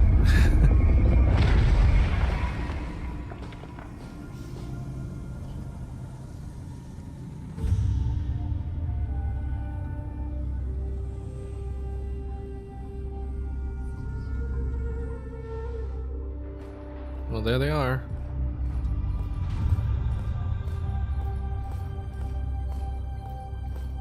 What are you looking at? The Shackling Prison on the Luofu is completely different from the one on the Yaoqing. It's completely underwater. Whether it's in the clouds or underwater, breaking free would still be a piece of cake for me. Still thinking about your old jailbreak tricks, huh? Forget it. You're free now. Just don't do anything stupid, or the judges will throw you back in there and lock you up for a few hundred years. Few hundred. You'll see me again in just a few days. Can he actually survive that long? Is he a long-lived species? Taking Hule back to the Yaoqing means a lot to the Foxians on the ship, and to the General herself. So stay alert. I still think this is a mistake. Isn't this the most secure place? Guests, my name is Shui Yi, and I'm here on orders from the Incarceration Division of the Ten Lords Commission. We're Jiao Cho and Moza. General Fei Xiao sent us to extradite the Borisin criminal Hule to the Yaoqing. Yeah, not gonna shake your hand. We're here to inspect the conditions of his imprisonment and make preparations for the handover and transportation. I assume you've been briefed, Your Honor. Your visit request has been approved. I'll be your guide for this trip. Prisoner Hule, the warhead and brood lord of the Borisin Abominations of Abundance and the arch-nemesis of the Foxians, is responsible for 2,123 wars of aggression and countless associated crimes. Due to his heinous acts, he has been imprisoned in the depths of the Shackling Prison and subjected to the punishment of the Forest of Swords until the end of time. He shall never be pardoned. Forest of Swords. No need to What does that even repeat mean? his crimes and sentence, Your Honor. He is the greatest enemy of us Foxians. The stories of his atrocities are used to terrify our children. I'm well aware of every crime he's committed. Let's move on to the next step. When it comes I to don't trust visiting this guy. criminals, there are rules in place to ensure your safety. I know you've heard legends about Hule since you were children, but your knowledge about him is likely very limited. Only the judges of the Ten Lords Commission truly know what kind of abomination is locked up at the bottom of the Shackling Prison. Is he at the very bottom? It has been centuries since Jing Liu, the former sword champion of the Luofu, captured Hule. And during all those years, we never provided him with any food. Yet he somehow managed to stay alive. It defies all the documented physical characteristics of the Borisin. Well, maybe he's an enemy. The Forest of Emanator. Swords, forged by the Punishment Division, is a device of intense torment, used to execute sinful abominations. Most Borisin die within 3 days in the forest, but Hule is different. Every time the blades pierce him, his body instantly heals. Despite the brutal punishment, he somehow manages to survive. That's the complex rules are there because of his abnormal characteristics. Do you understand now? I apologize for any offense caused. Please continue, Your Honor. I've given you the instructions regarding Hu Lei's visitation. Please make sure you read them carefully. I ain't reading it. And please, take this pellet before proceeding. No, I'm not taking random medicine. Then you won't be allowed to visit Hu Lei. Just swallow it already. Hu Lei is like all Borisin. He can release a pheromone called lupatoxin that induces fear. Just like Ho-Ho. Thousands of years ago, we Foxians were enslaved by the Borisin. Not because we were naturally weaker, but because of their lupatoxin. This pill is for our own mental well-being. I understand. I knew you were a reasonable person. Now that we've taken the medicine, let's proceed.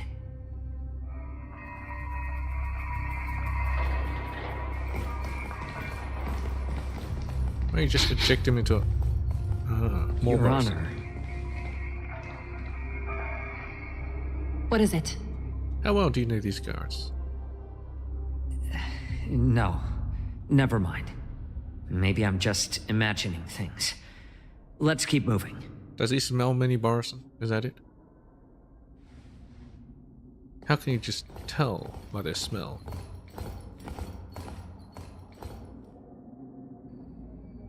Here we are.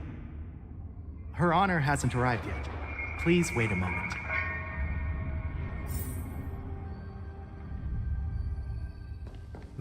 Okay, I'll read the thing. Where is it? Bookshelf.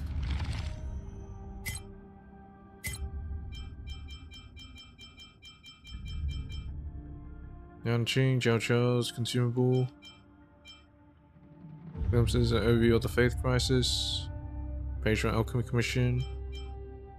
Report submitted by Interactual. Correspondence from Realm Keeping. This is 10 Lords Commissions. Criminals transfer by Cloud Knights.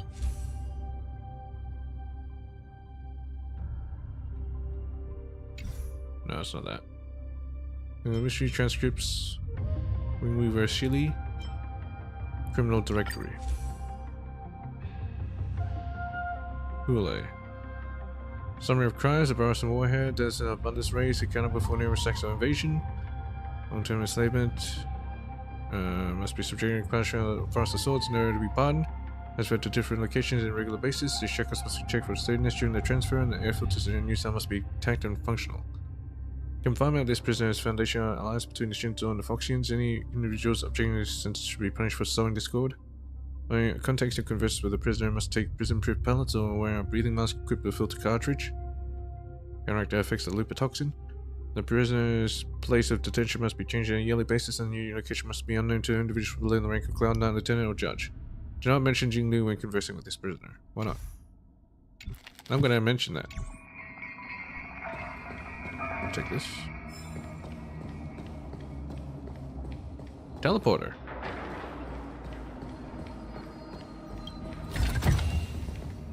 Yeah, this actual place reminds me of... I don't remember. Maybe like Her Honor hasn't arrived yet. Please wait a moment.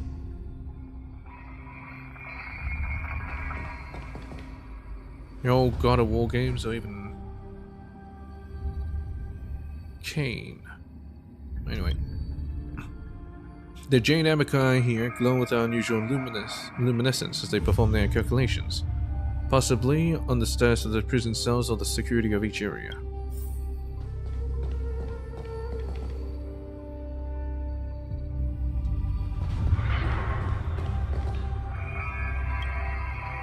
Looking down, you see a honeycomb of densely packed prison cells extending deep into the darkness beyond your view.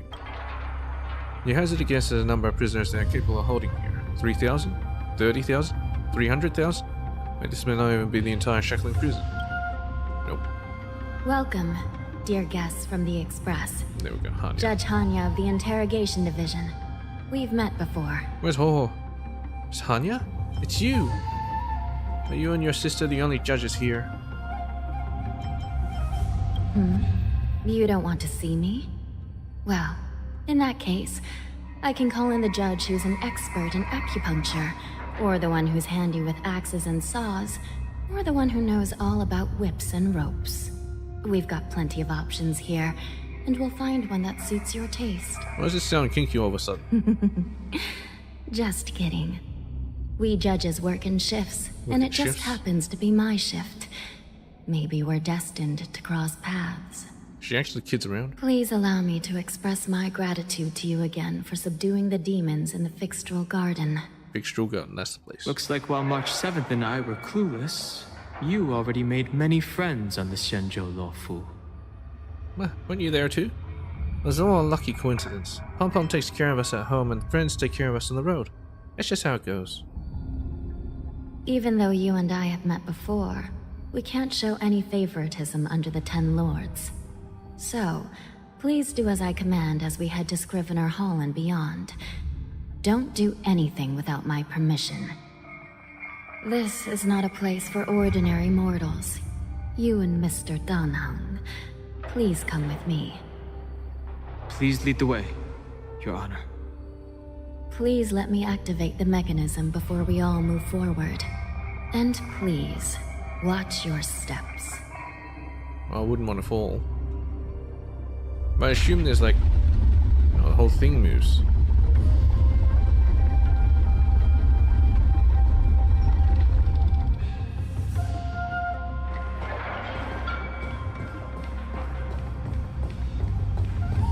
Be very careful and watch your step as you make your way through.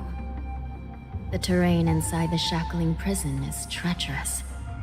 One wrong move, and you could end up plunging into the depths. And if you're really unlucky, you might be frozen solid or burned to a crisp before anyone can help you. That's a bit extreme on both spectrums. But with your skills, I don't think you need to worry about that. So are there really 18 floors here? Why keep the terrain so dangerous? Yeah, are there really 18 floors? You're funny. This prison does contain many layers. We even brought in Videodora Icor line craftsmen to introduce the ingenuity of Delve enchantment. What you're seeing now is just one part of the shackling prison. Is that true, Danheng? Perhaps. Judging from the appearance, much of the architecture in this prison has a Vidyadoran style. Exactly. So, perhaps they did have a hand in building this place back then. As for how many floors there are, well, not even us judges know for sure. Yeah, it's probably 18. But there's a legend among us judges that a short-life prisoner once tried to escape, but ended up falling into the depths. And when we found him at the bottom, he was already an old man on the brink of death. It took you that long to find him? Did he spend his whole life falling? Or did some long-life prisoner drain his life essence? We'll never know. Anyway, please don't try anything like that. Please, come this way. You can't stop me. Oh, alright. Let's get out of here.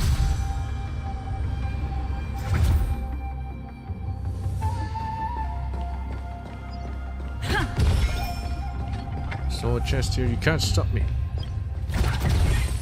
Looks good. That'll be much, you know. Might as well. Running around with pink blades. Did she just say shing?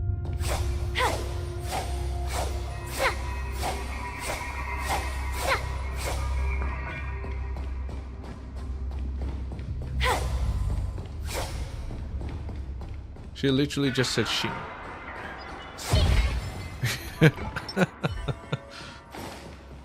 I find that hilarious, actually.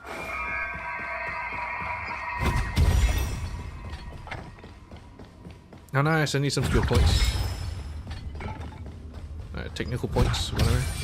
Technique points. Is this the entrance? Open, says me. Oh well. Guess I can't. Yeah, it's the entrance.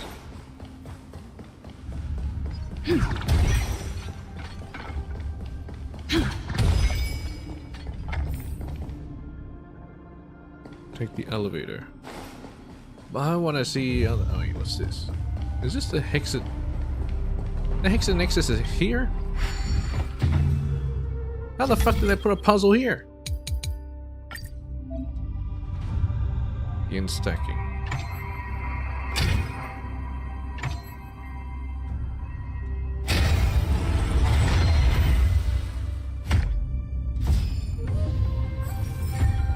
Okay, so you can just add. Is that all? Hex Pass.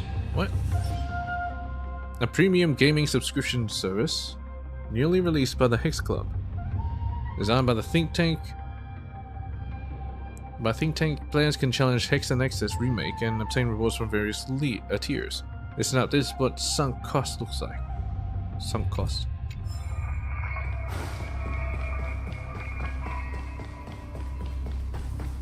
I hear a chest. Anya blocks your way forward. She has been entrusted with the important task of ensuring that you only explore areas she deems safe. Oh, what a killjoy. Looks good.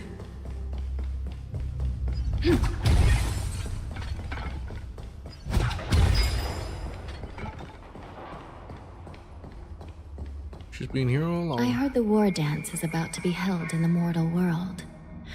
I remember watching a sword duel at the war dance with my sister when we were young. Maybe Mortal World. The Cloud Knight, who was the Luofu's Is she ringmaster, immortal as well? was an amazing swordsman, and their sword flashed like lightning.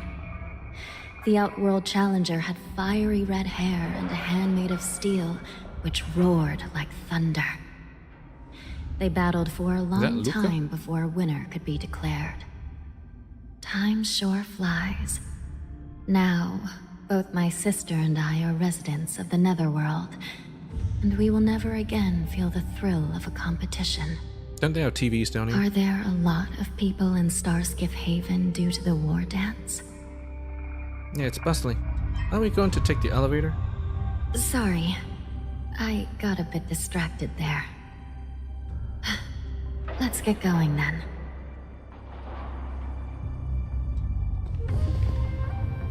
Burn Frost Hold.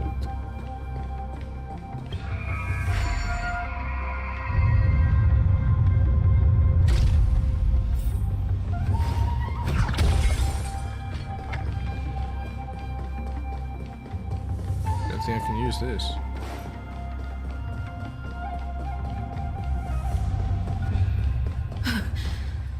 It's freezing. Time to turn on the temp. This place is filled with the cold air from the northern peak of the polar delve. Even the toughest long-life species would have a hard time enduring this.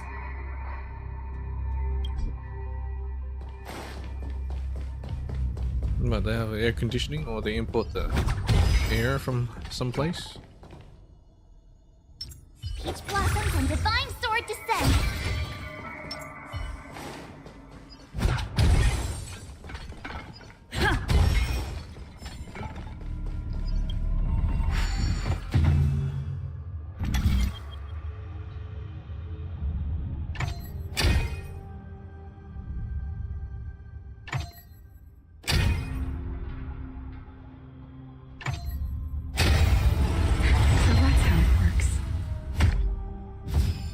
Not sure I like this variation. Is that all? It's a bit too simple, I feel.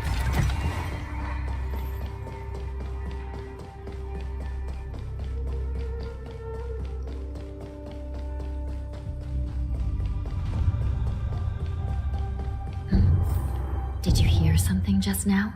No. Let me check it out. Ugh, what an eyesore. This place is packed with boxes and crates. And chests?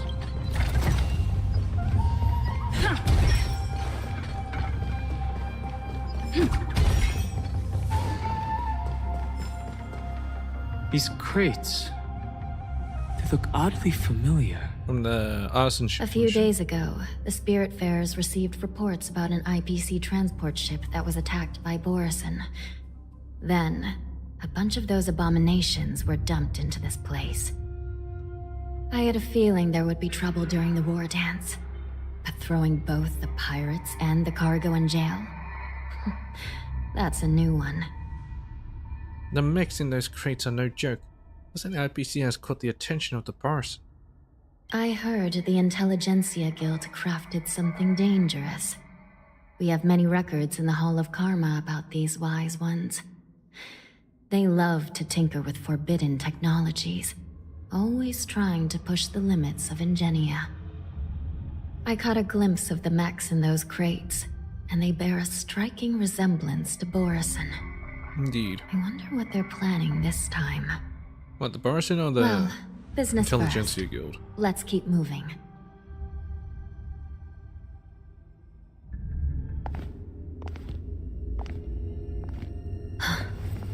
Strange.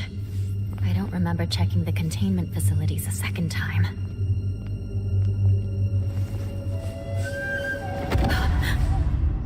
It's a dead body. Oh no. Watch out! Where's the mech?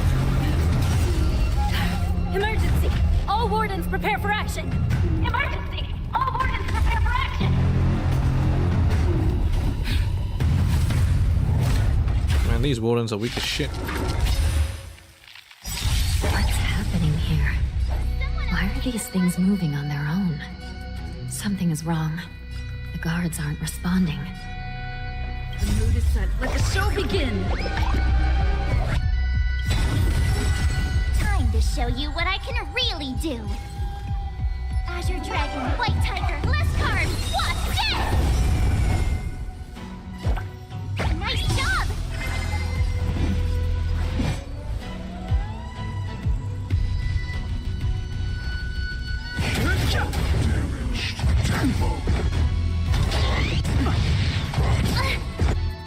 Oh shit.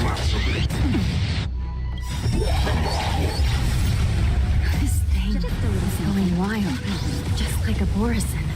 Teamwork. Looks like we're on our own for this one. Dreams do come true. Time for a shot. Nap time.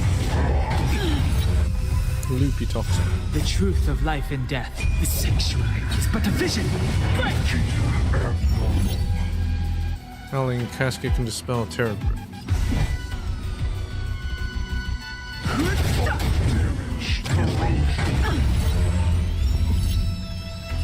Let's improvise. Naughty child. The mood is set. Let the show begin! That's better. Don't worry about me. Still the same. Just a little something. Think nothing of it. Great teamwork.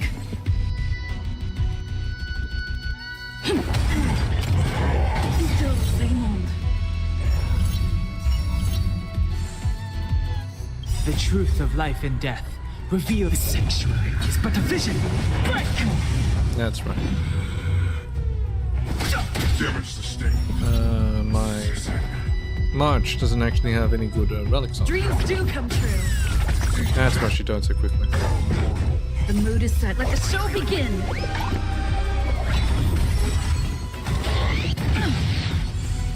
Time for a shot. fighting is meaningless.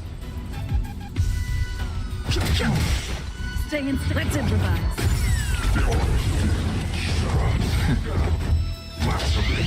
I'm okay.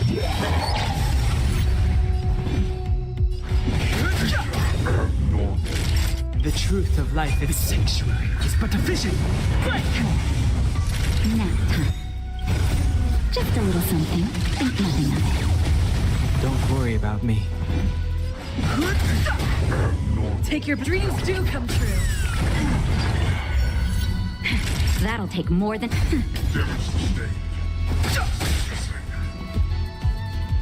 Let's improvise. The mood is set. Let the show begin. fighting is... Nap time. Stay in step. Dreams do come true.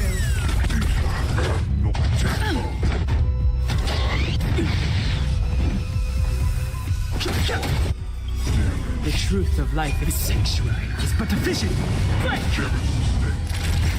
Take your position. Let's improvise. No interesting. But how is this even possible?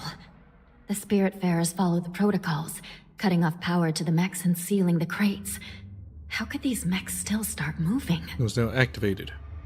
It's just like what happened in the Artisanship Commission before. These goods went haywire and attacked everyone in sight. Nisha mentioned there was some kind of biological tissue inside the mechs.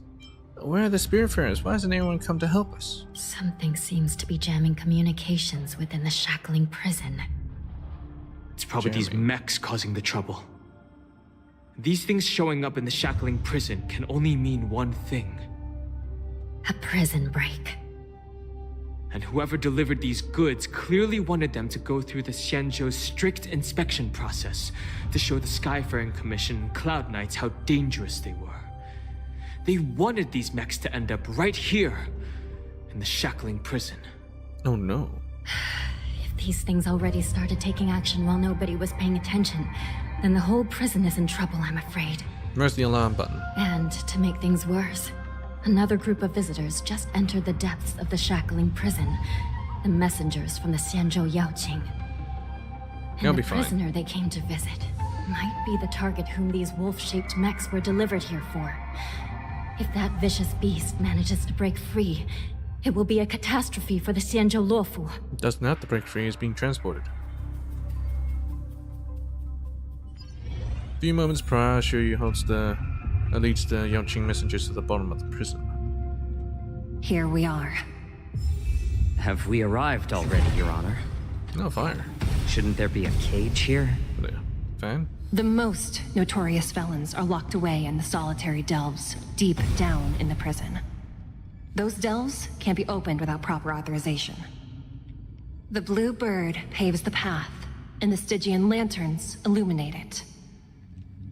Help me light up these lanterns, and the way to the bottom of the shackling prison will reveal itself.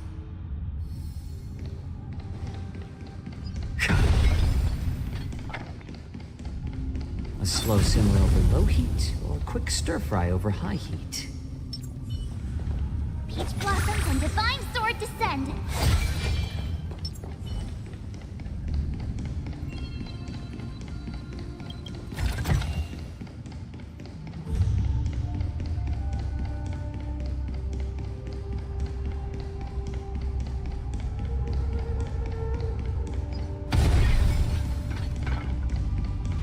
I've given you the diagrams for lighting the lanterns.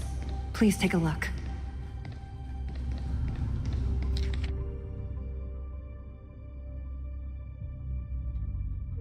Alright. Investigate. Towering spirits with gruesome appearances glare menacingly at you, as if warning you to proceed with caution. Their gazes converge at the pitch-black void, and you wonder what it's for. Alright, easy enough, let's do this. This thing again. Oh, well, whatever. The fuck? There we go. Touch.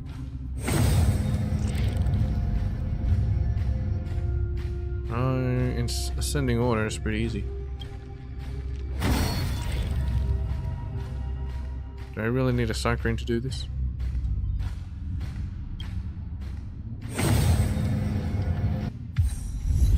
Avian Visionary.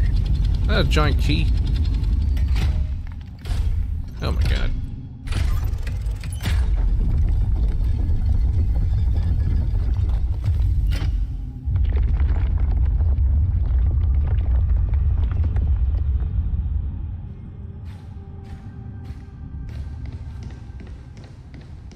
Alright, let's get out of here. The path is open. Once we descend to the bottom of the prison, please do not do anything reckless.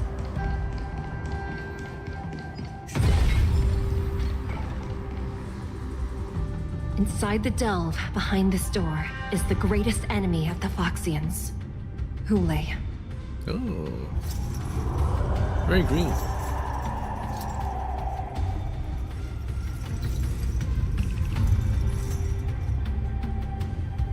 It's kind of reminded me a bit about Sea of Thieves, actually. According with the to color schemes. custom, envoys from the Yao Qing visit the Xianzhou La Fu once every century to check on this abomination's imprisonment and condition. Even though the Ten Lords Commission sentenced Hulei to the Forest of Swords, suffering every day for the rest of his life, Does he actually I feel pain? understand that the Yao Qing messengers want to see him dead. Indeed. Unfortunately, for the past 7 centuries, they've had to return disappointed. Because this beast simply can't be killed. What happens if you chuck it into a black hole?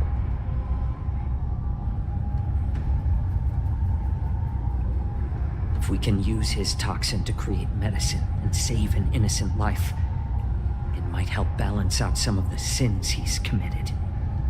Not really, but sure.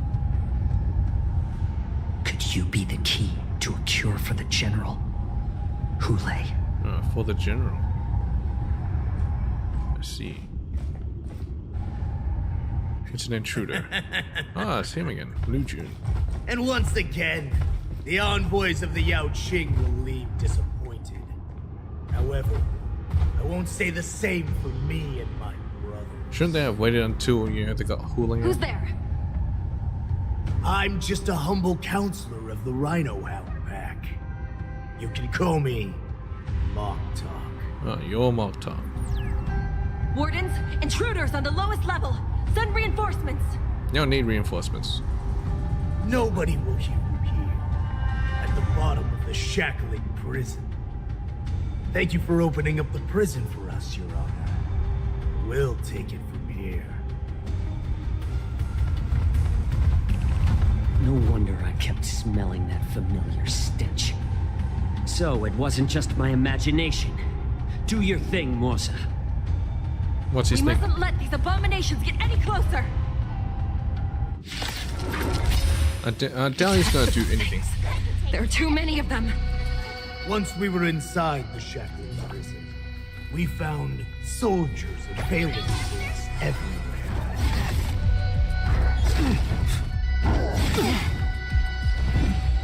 If he is a healer. Just a little something. Think nothing of it. I have a team with 2 healers now. Oh.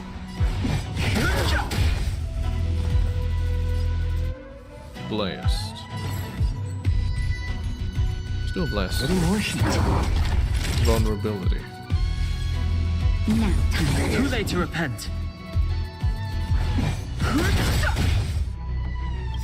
The truth of life in the sanctuary is but a vision.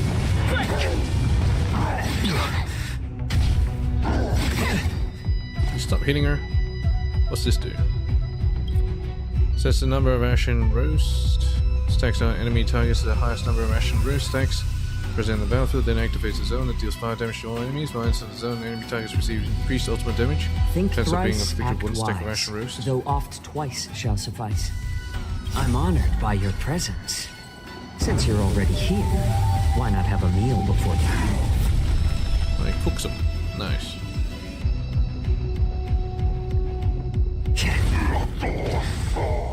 Ready to shine. Yeah! That'll take more than medicine. That's better. You're Fighting the is best. meaningless.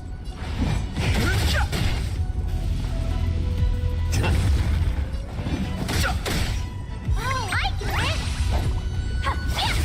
I suggest you surrender. Now, of course, I'll still kill you all. But I promise it'll be swift. Arslan soldiers from the Eclipse Pack, infamous for their gluttonous urge to devour the flesh of their enemies. Arslan soldiers from the Sable Claw Pack, symbolizing assassinating a target in silence. Let's go for this Azure guy. Dragon, White Tiger, less cards. What's this? Too late to repent. The truth of life and death. The sanctuary is but a vision. Break! It's better to make no move. A little more heat. I'm honored by your... Since you're already here, why not have a meal before you leave? That'll take more than medicine. You're the best. Just a little something. Think nothing of it. You're the best.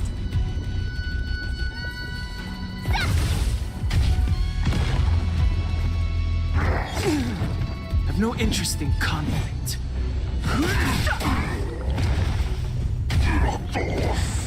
How about letting... How presumptuous. Die now!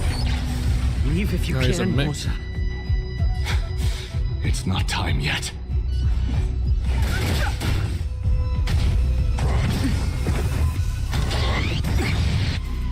The truth of life and death, revealed in an instant. The sanctuary is but a vision.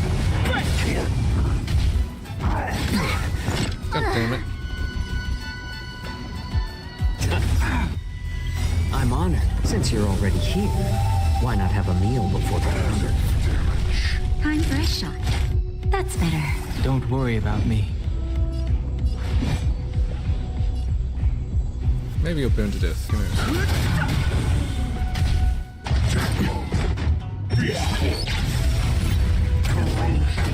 Right back.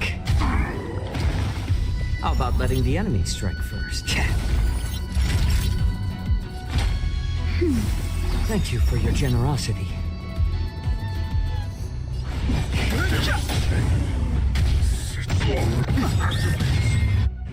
The truth of life is sanctuary.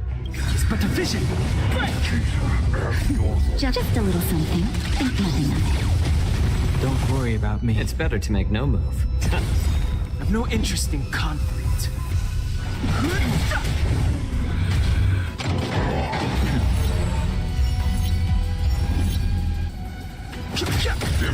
How about letting... I'm honored, but since you're already here, why not have a meal before you leave? Damaged. I'm back.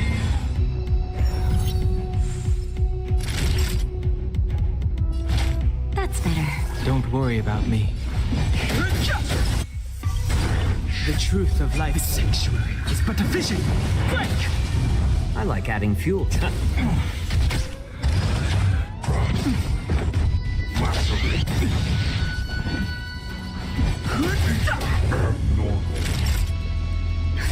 Just a little something. Think nothing of it. Thank you for your generosity.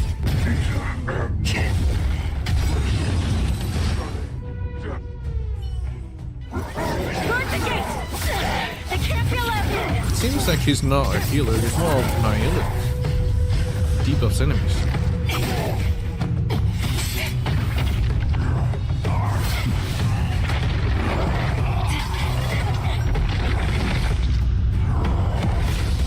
Now they expect to save him.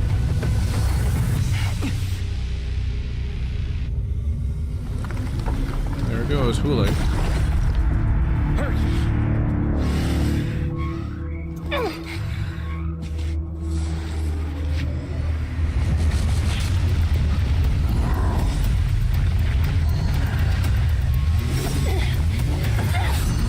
How does she expect to actually hurt him at all?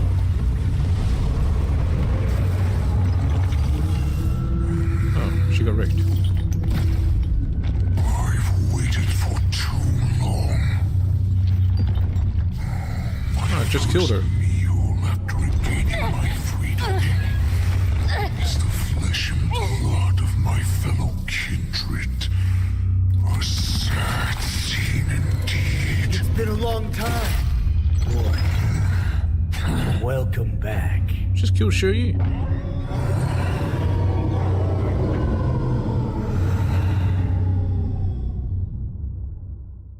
Nice.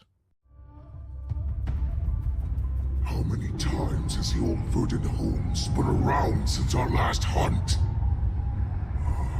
Duran's whelp. Tell me your name. Oh, great Duran's Hule, whelp.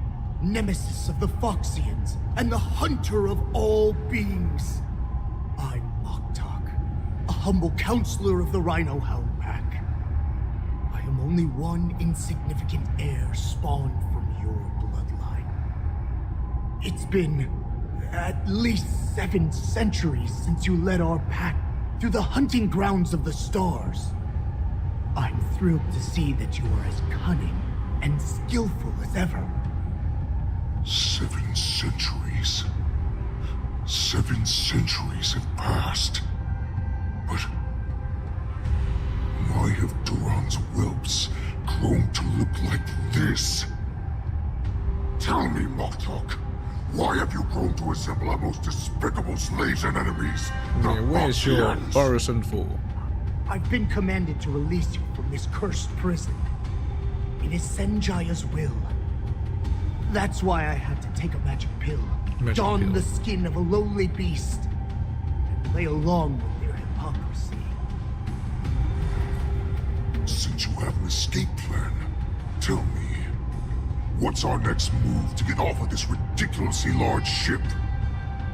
My brothers and I will destroy it first. This prison, trapping the prison guards inside. This will buy us some time.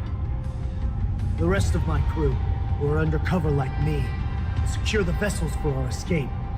According to the plan, we only have a tight 2-hour window to get out of here. Originally, I intended to carry out the plan tomorrow, but they're planning to transfer you to the Xianzhou Yaoqing now.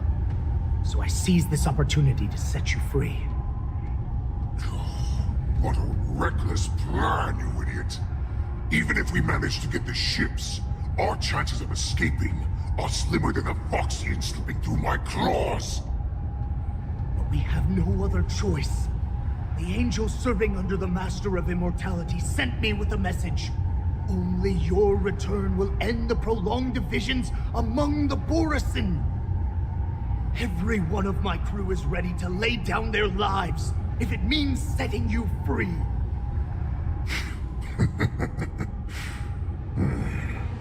A sneaky weakling like you is actually showing some reckless bravery with this plan. Fine. You'll get what you want. And all of Duran's whelps will too. Well then, my lord. We should leave now. Before we go, give me one of those magic pills. Who wants to change his form? My lord, do you seriously want to don the skin of a lowly beast? That would be a disgrace to your greatness, my lord. You idiot. Greatness means nothing without freedom. Once I get out, I'll need a disguise that won't raise any suspicion. As you wish, my lord. Is that Foxian slave my meal? No, he's an envoy from the Xianzhou Yaoqing. I plead you to endure him a bit, my lord, as he's more valuable as a hostage. Take him, guys. Time to move out. What happened to Morton? At the same time, Cascade, Dan Hung, and Hanya realize the situation in prison is out of control. Madam Hanya, the wardens in all areas are regrouping. Those Ingenium enemies are wandering around and causing heavy casualties. And to make things worse, those iron wolves broke open the cages and let the criminals out. We've called for backup, but it seems like all communication is jammed. Let's preserve our strength and first take down the isolated prisoners. By decree of the 10 Lords, all prison breakers and intruders shall be apprehended, dead or alive. So about those judges Just a short that are time ago, another key mechanism was off activated. their shift. It You was want to call probably them Madame in? Shuidi and the Yaoqing messengers, heading to the bottom of the prison. Given the situation, I'm afraid that area is exactly where our enemies are targeting.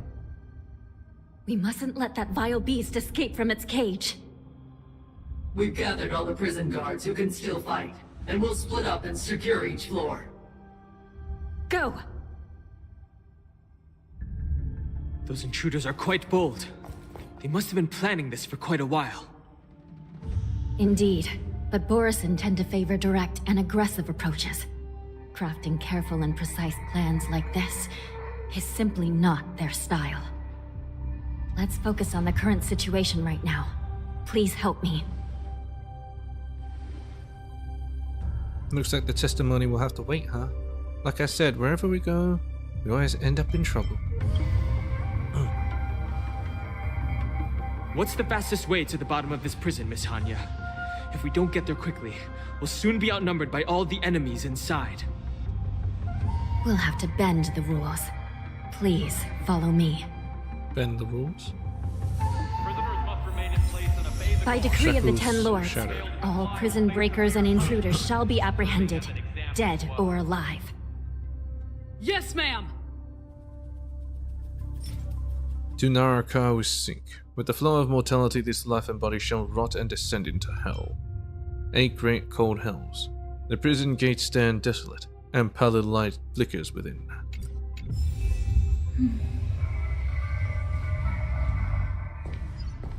Alright, is there like a point where we can, I don't know, revive March? Large pieces of metal scraps are strewn all over the floor. You can't put your finger on it, but you're certain that this thing is still alive. Bionic tissues are relentlessly regenerating beneath the exoskeleton. Yeah, they want invincible soldiers, so that's why they create these. There's the dead guard. This will strengthen our position. Please stay tuned. Is there like a healing spot?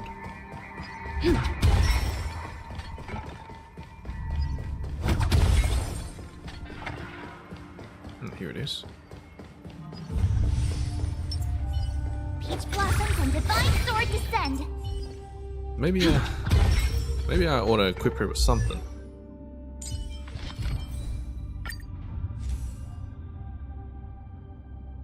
Let me see. Do I have any off pieces? Oh yeah, but I don't think those will suit her.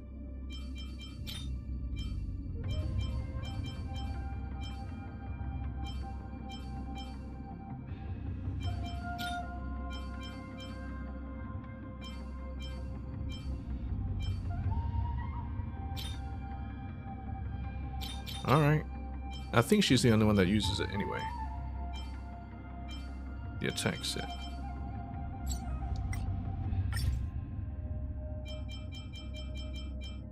Musketeer.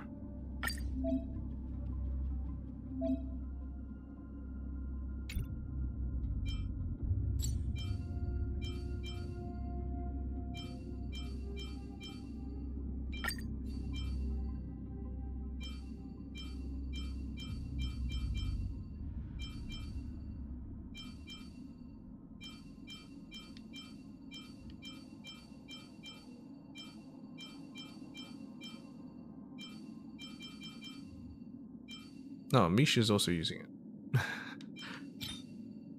Alright.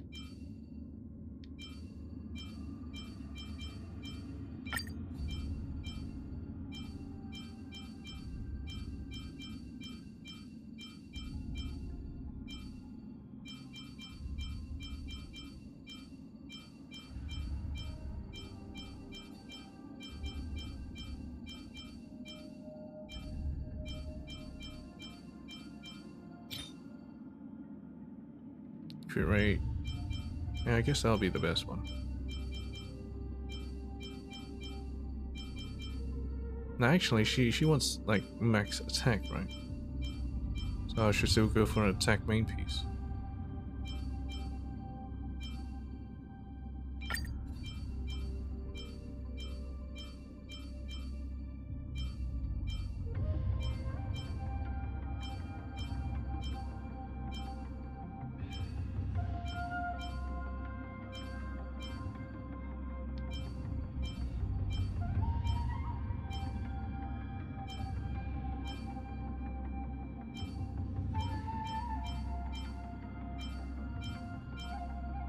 Yeah, that'll do.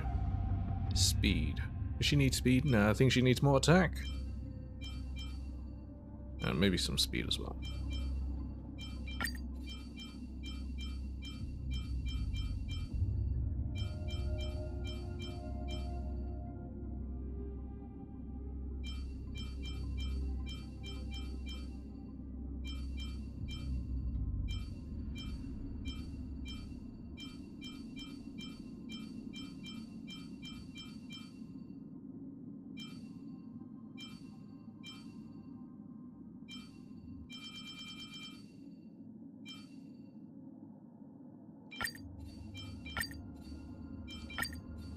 No, whatever. Ruinland Arena.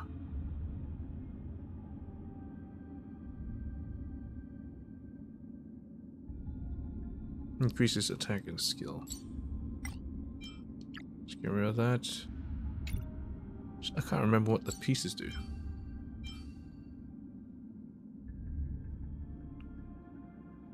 Increase attack by 12%.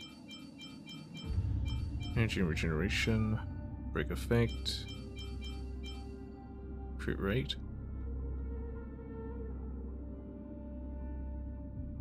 Follow up.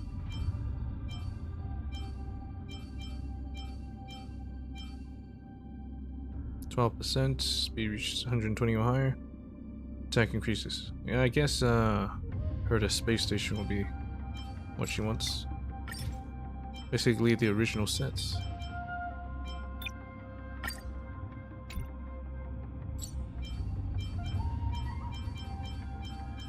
Just attack percentage.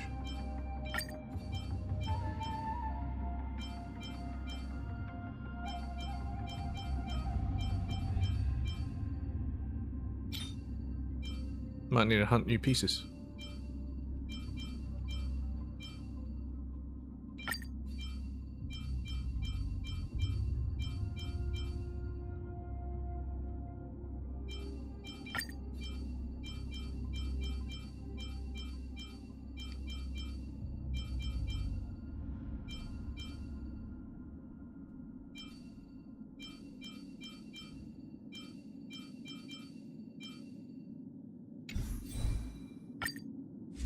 Okay, let's boost up the hat because she needs to survive a bit.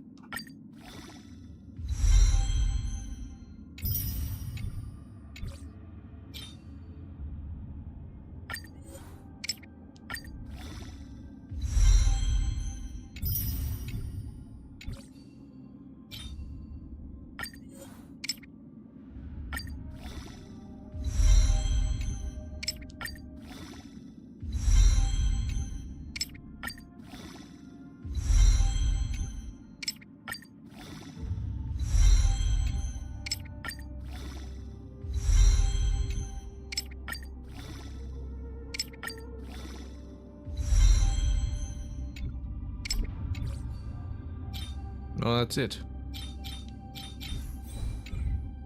That'll do for now. At least she has a bit more health. Alright, let's go. Hold your position here.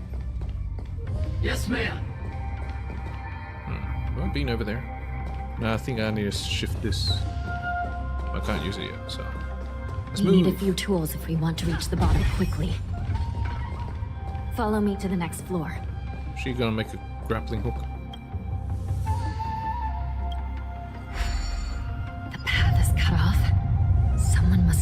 The mechanism. No matter. It'll just require a bit more work to get through.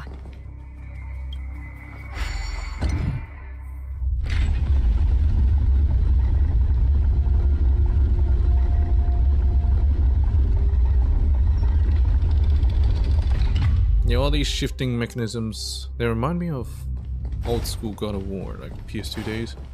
Or even Kane. The vampire dude. Anyway, let's go. Some Spiritfarers occasionally use ingenia from the Artisanship Commission to navigate the treacherous terrain here. Did I just take the same elevator to using go down devices like the shifting screen is strictly forbidden, as they could help prisoners escape. But given the urgency of the situation, let's just... Anya blocks away forward, being trusted with important tasks to ensure the journey explore. But given the urgency of the situation, let's just ignore the usual regulations. Ah, so that's what she means by bending the rules by using these phase gates. Yeah, we're down here already. And they're already around. Look at them. They're all dead.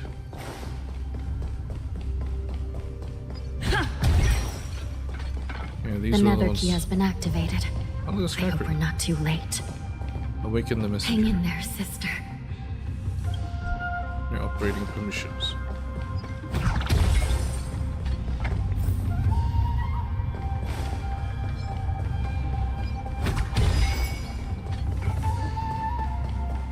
It's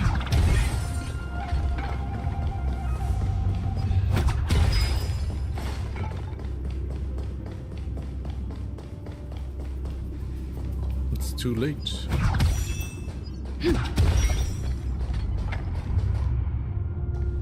Ah, she's gonna find her body, isn't she? Looks like there was a fierce battle here not long ago.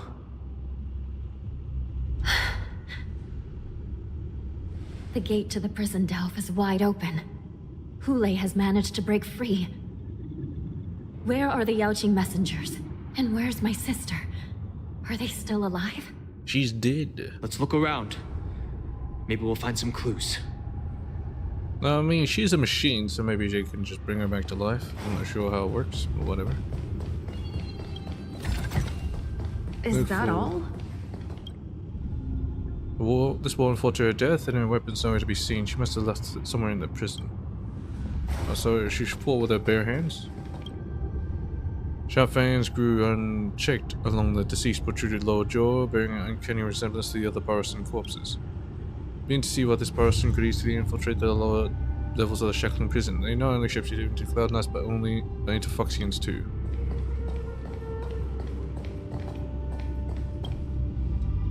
However, impaled this Barristan from high probably caught them off guard. Could be a judge or a Yaoqing messenger. It's probably Mose.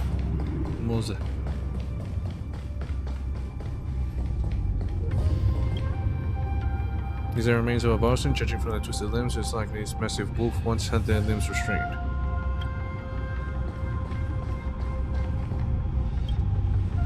This one fought to her death, and yeah.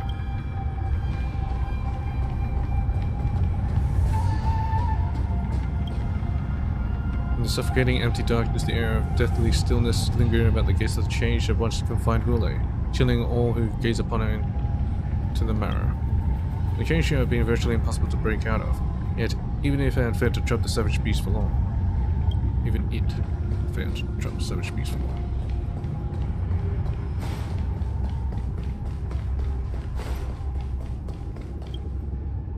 You clearly tell the warden was serving her duty in intense battle when she died. You reset the mask on her face and pray for her heroic soul to rest in peace. Why are they still weak?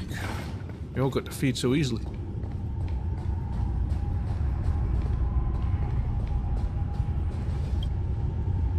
The course of the Cloud Knight's armor catches your attention. They don't seem to be your average Foxian, or for one. This bone looks like an underwent drastic shapeshifting, one that failed to conceal the guard's hairs around the neck. Hello. Zhuyi is here.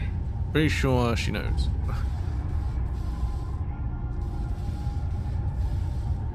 Miss Zhuyi bravely sacrificed herself. My condolences, Miss Hanya. Condolences? Well, that's unnecessary. She's not dead. She's a machine. You misunderstand. Thanks to the Ten Lords' blessing, my sister turned into an Ingenium centuries ago. Dying and returning as just a soul to the Hall of Karma's document office has become a routine for her. While I'm not keen on seeing her throw away her body like it's some replaceable part, but...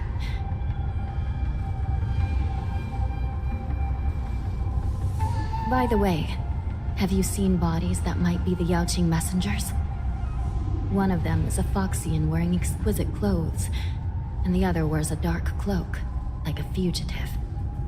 I mean, like a fugitive. He is a fugitive. No. I haven't found any Foxian bodies. Only Barristan ones. So, the intruders and Hule are holding the Yaoqing messengers hostage. This is the worst situation. With hostages in their grasp, the prison guards can't do anything about the prisoners. If anything happens to the messengers, the relationship between the Yaoqing and the Luofu could be irreversibly damaged. Nah, it doesn't matter. We must rescue the messengers, get out of here, and spread the news. We mustn't give up as long as there's a glimmer of hope. Messenger. What have you found, Miss Hanya? What is this thing here?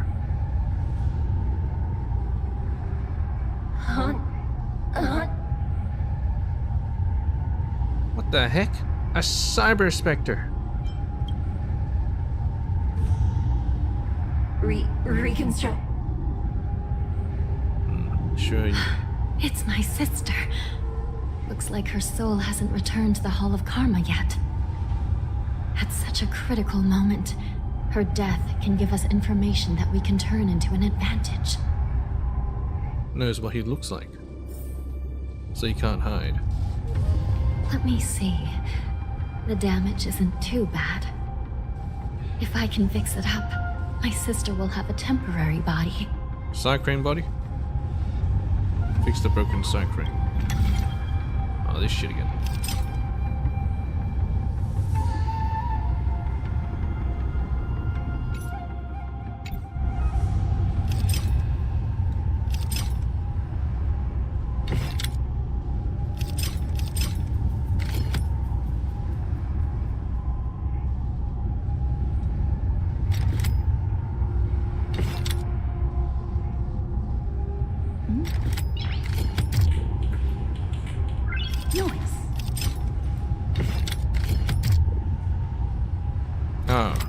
Different symbols. I see.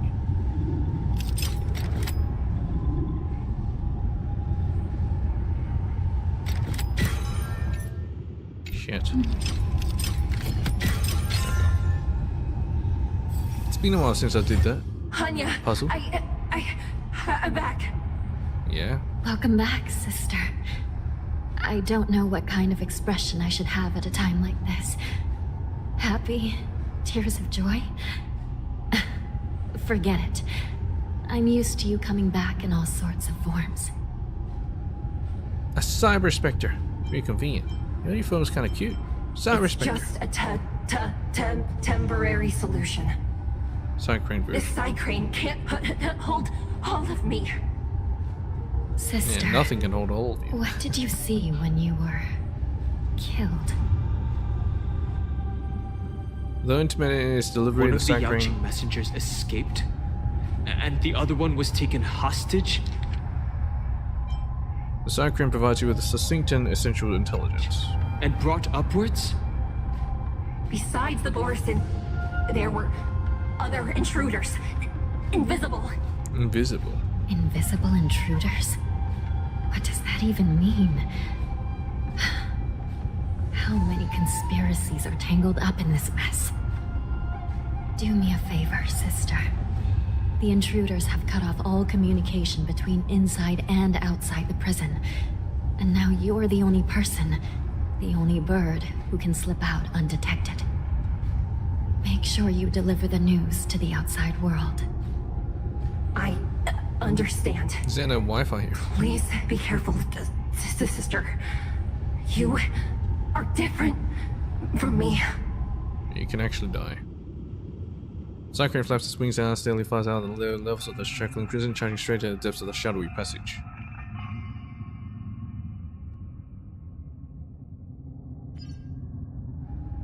Time is running out, Miss Hanya. If we keep delaying, those Borison will escape from the prison. All right. If we happen to come across that Yaoqing messenger who got away... No. Stopping Hule should probably be our top priority. I agree. But I think that's it. That I can do. We'll continue as next time, I guess. Anyway, going back to the parlor car and reading some books.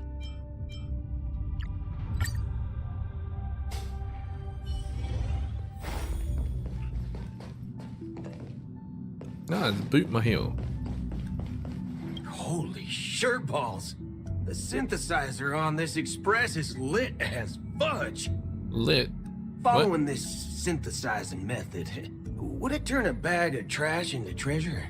Trash is treasure. This fudge, is this some sort of new term? It might become a vomit-inducing agent. It's not a new term, it just means very peak. It means very fudgin' awesome. What the fork? This synesthesia beacon obviously knows about my language deficiency, but it still keeps updating the lexicon. Fudge this. Anyway, other than this synthesizer, are there any other cool toys on the Express? The data bank? The phonograph? I'll give you a tour. Looks like you're prepared to be the Express's tour guide. Then, let's not waste any more time and get started. Why does that sound so... you know... It's like it's insinuating something. Man, I can't give you a proper tour, I don't even have a room. Data bank. It's not as normal. Bookshelf. Got some new books from the Shinto. Might as well read them. Right? Or should I keep reading the ones from Penacony? Finish these off. Oh my god, that's amazing. You know what? We're gonna do it.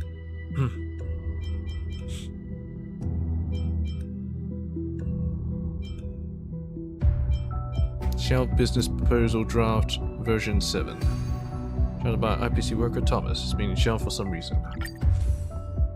Table of Contents, Executive Summary. As the International Peace Corporation shifts its focus back to Penacony, strategic acquisitions, including now the symbolic asset, the Radiant Feldspar, will play a pivotal role in our success. As an expatriate IPC employee in Penacony, I, Thomas, am honored to draft the initial proposal and implementation draft of this grand project, while leveraging my professional skills and extensive network, particularly my connections in show business. I aim to deliver unprecedented value to the IPC. Project background: Penacony, celebrated as the player festivities, epitomizes dreams and luxury. In particular, the Radiant Feldspar, one of the most prominent symbols of the planet, embodies the aspirations of countless travelers. Reclaiming ownership of Penacony thus signifies that the IPC will wield significant influence over the future development of the travel and entertainment industries across the cosmos. Project objectives: acquisition of Radiant Feldspar, ensure the IPC gains full control of the Radiant Feldspar, thereby setting the foundation of further resource development in Penacony. Resource integration: leverage media networks to consolidate entertainment resources, thereby attracting more premium clients and business ventures for Radiant Feldspar. Revenue generation: utilize entertainment offerings, luxury travel packages, and other strategies to significantly boost the profitability of the Radiant Feldspar, thereby increasing the IPC's overall capital influx. Strategic implementation: market analysis. Begin with the in-depth analysis of Penacony's target clientele to establish the Radiant Feldspar's position in the market, serving as the premier destination for high-end luxury travel and entertainment. Resource integration: engage leaders in the entertainment industry and beyond by hosting events on the Radiant Feldspar, including not limited to the private concerts, international fashion shows, as a film and location of popular reality shows, thereby garnering greater attention to and investments in the Radiant Feldspar. Financial planning: the meticulous financial planning. I'll personally oversee the expenditures and the revenues, ensure project efficiency, in particular by leveraging partnerships with existing entertainment agencies in the outside world. We'll be able to secure premium entertainment resources at low cost. Risk management: identify potential risks during project execution, devise appropriate mitigation strategies. While I'm fully capable of ensuring the project's success, I'm equally prepared to address any foreseeable challenges. Assessment report: please see the attached document for third-party evaluation report. Conclusion: by acquiring and redeveloping the Radiant Feldspar, the IPC is poised to strengthen its dominance in the international travel and entertainment industry, while also creating new opportunities for revenue growth. Leveraging and professional expertise along with Erica's resources, we are confident in transforming the Radiant Feldspar into a whole new profit center and creating value for the IPC in a way like never before. Feedback from our senior department: what the heck is this nonsense? Are you seriously expecting me to present this garbage to Director Topaz? Get your beat back to work and redo it. If you submit crap like this again, see you share your performance appraisal for the next financial year up your beat.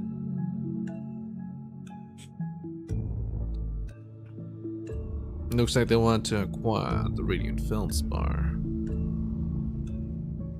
but it's apparently garbage.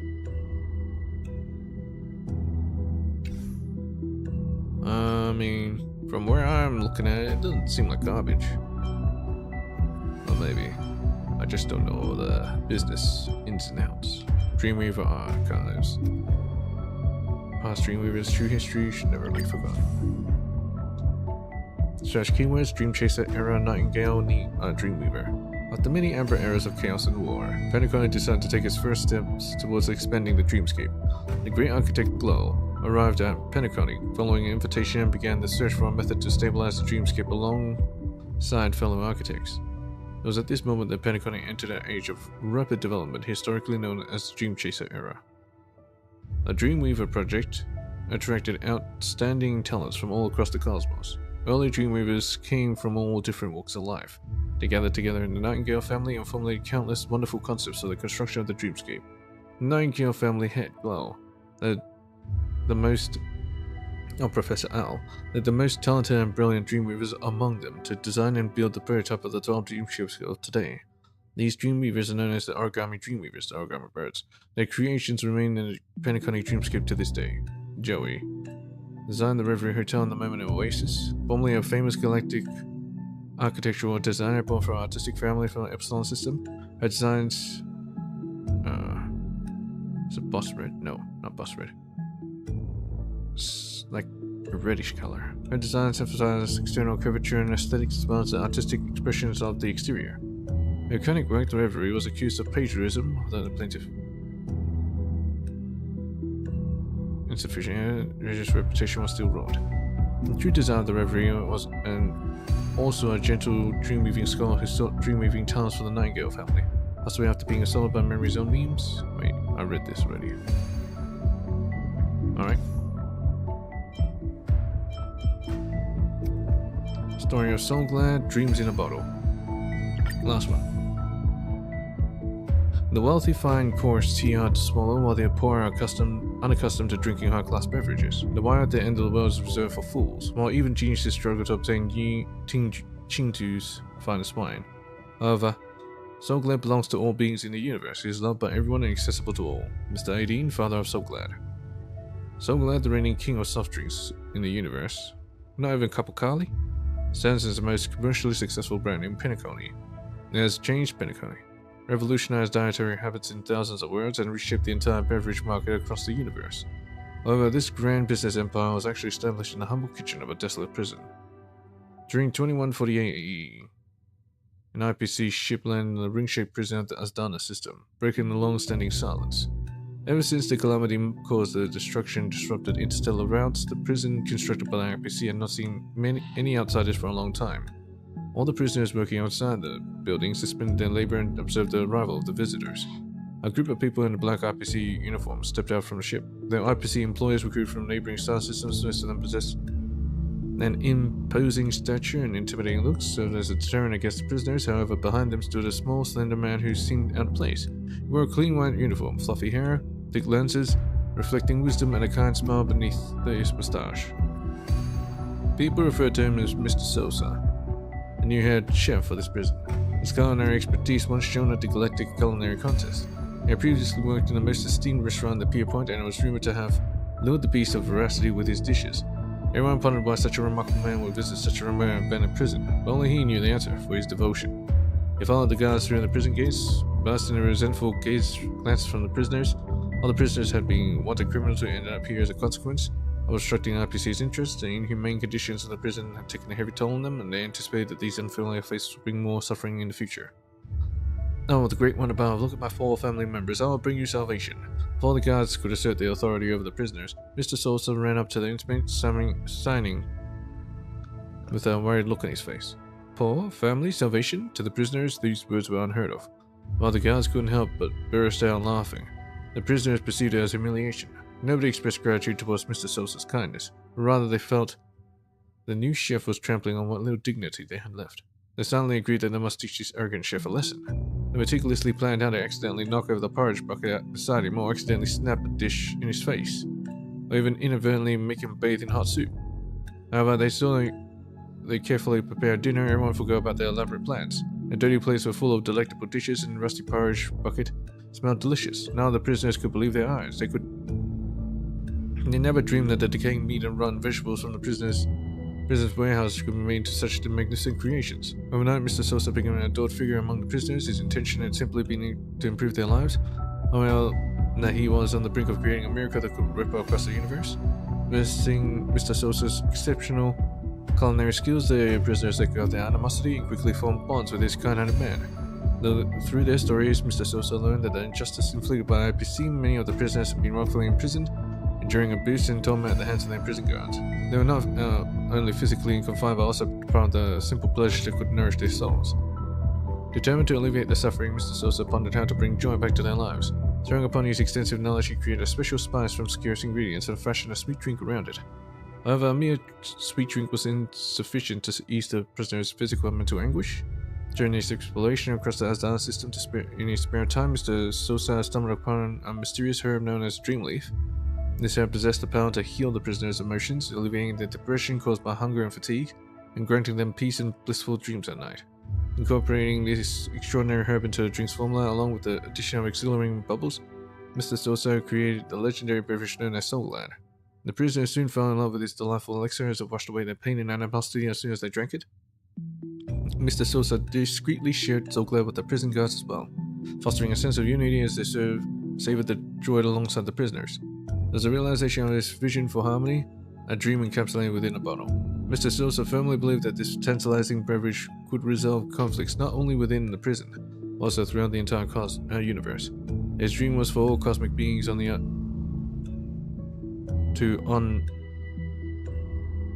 His dream was for all cosmic beings to on day gather around a table. One day, gather around a table, setting aside disputes and hatred, and joyfully enjoying Soul Glad while singing the ode to harmony. As for how IPC suppressed Mr. Sosa's good deeds in the future, how Mr. Sosa made Soul Glad the cornerstone on which Pentagon was built, and how Mr. 18 transformed the declining Soul Glad into a renowned brand across the stars, there's a stories for another day. Okay. So, why was he the head chef? And why did he, do his utmost in a prison? You know, shit don't make sense.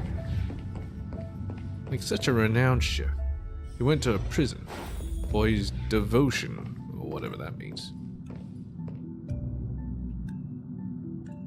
Motivation's unclear. Anyway, that'll be all for today. Damn it. Assignment.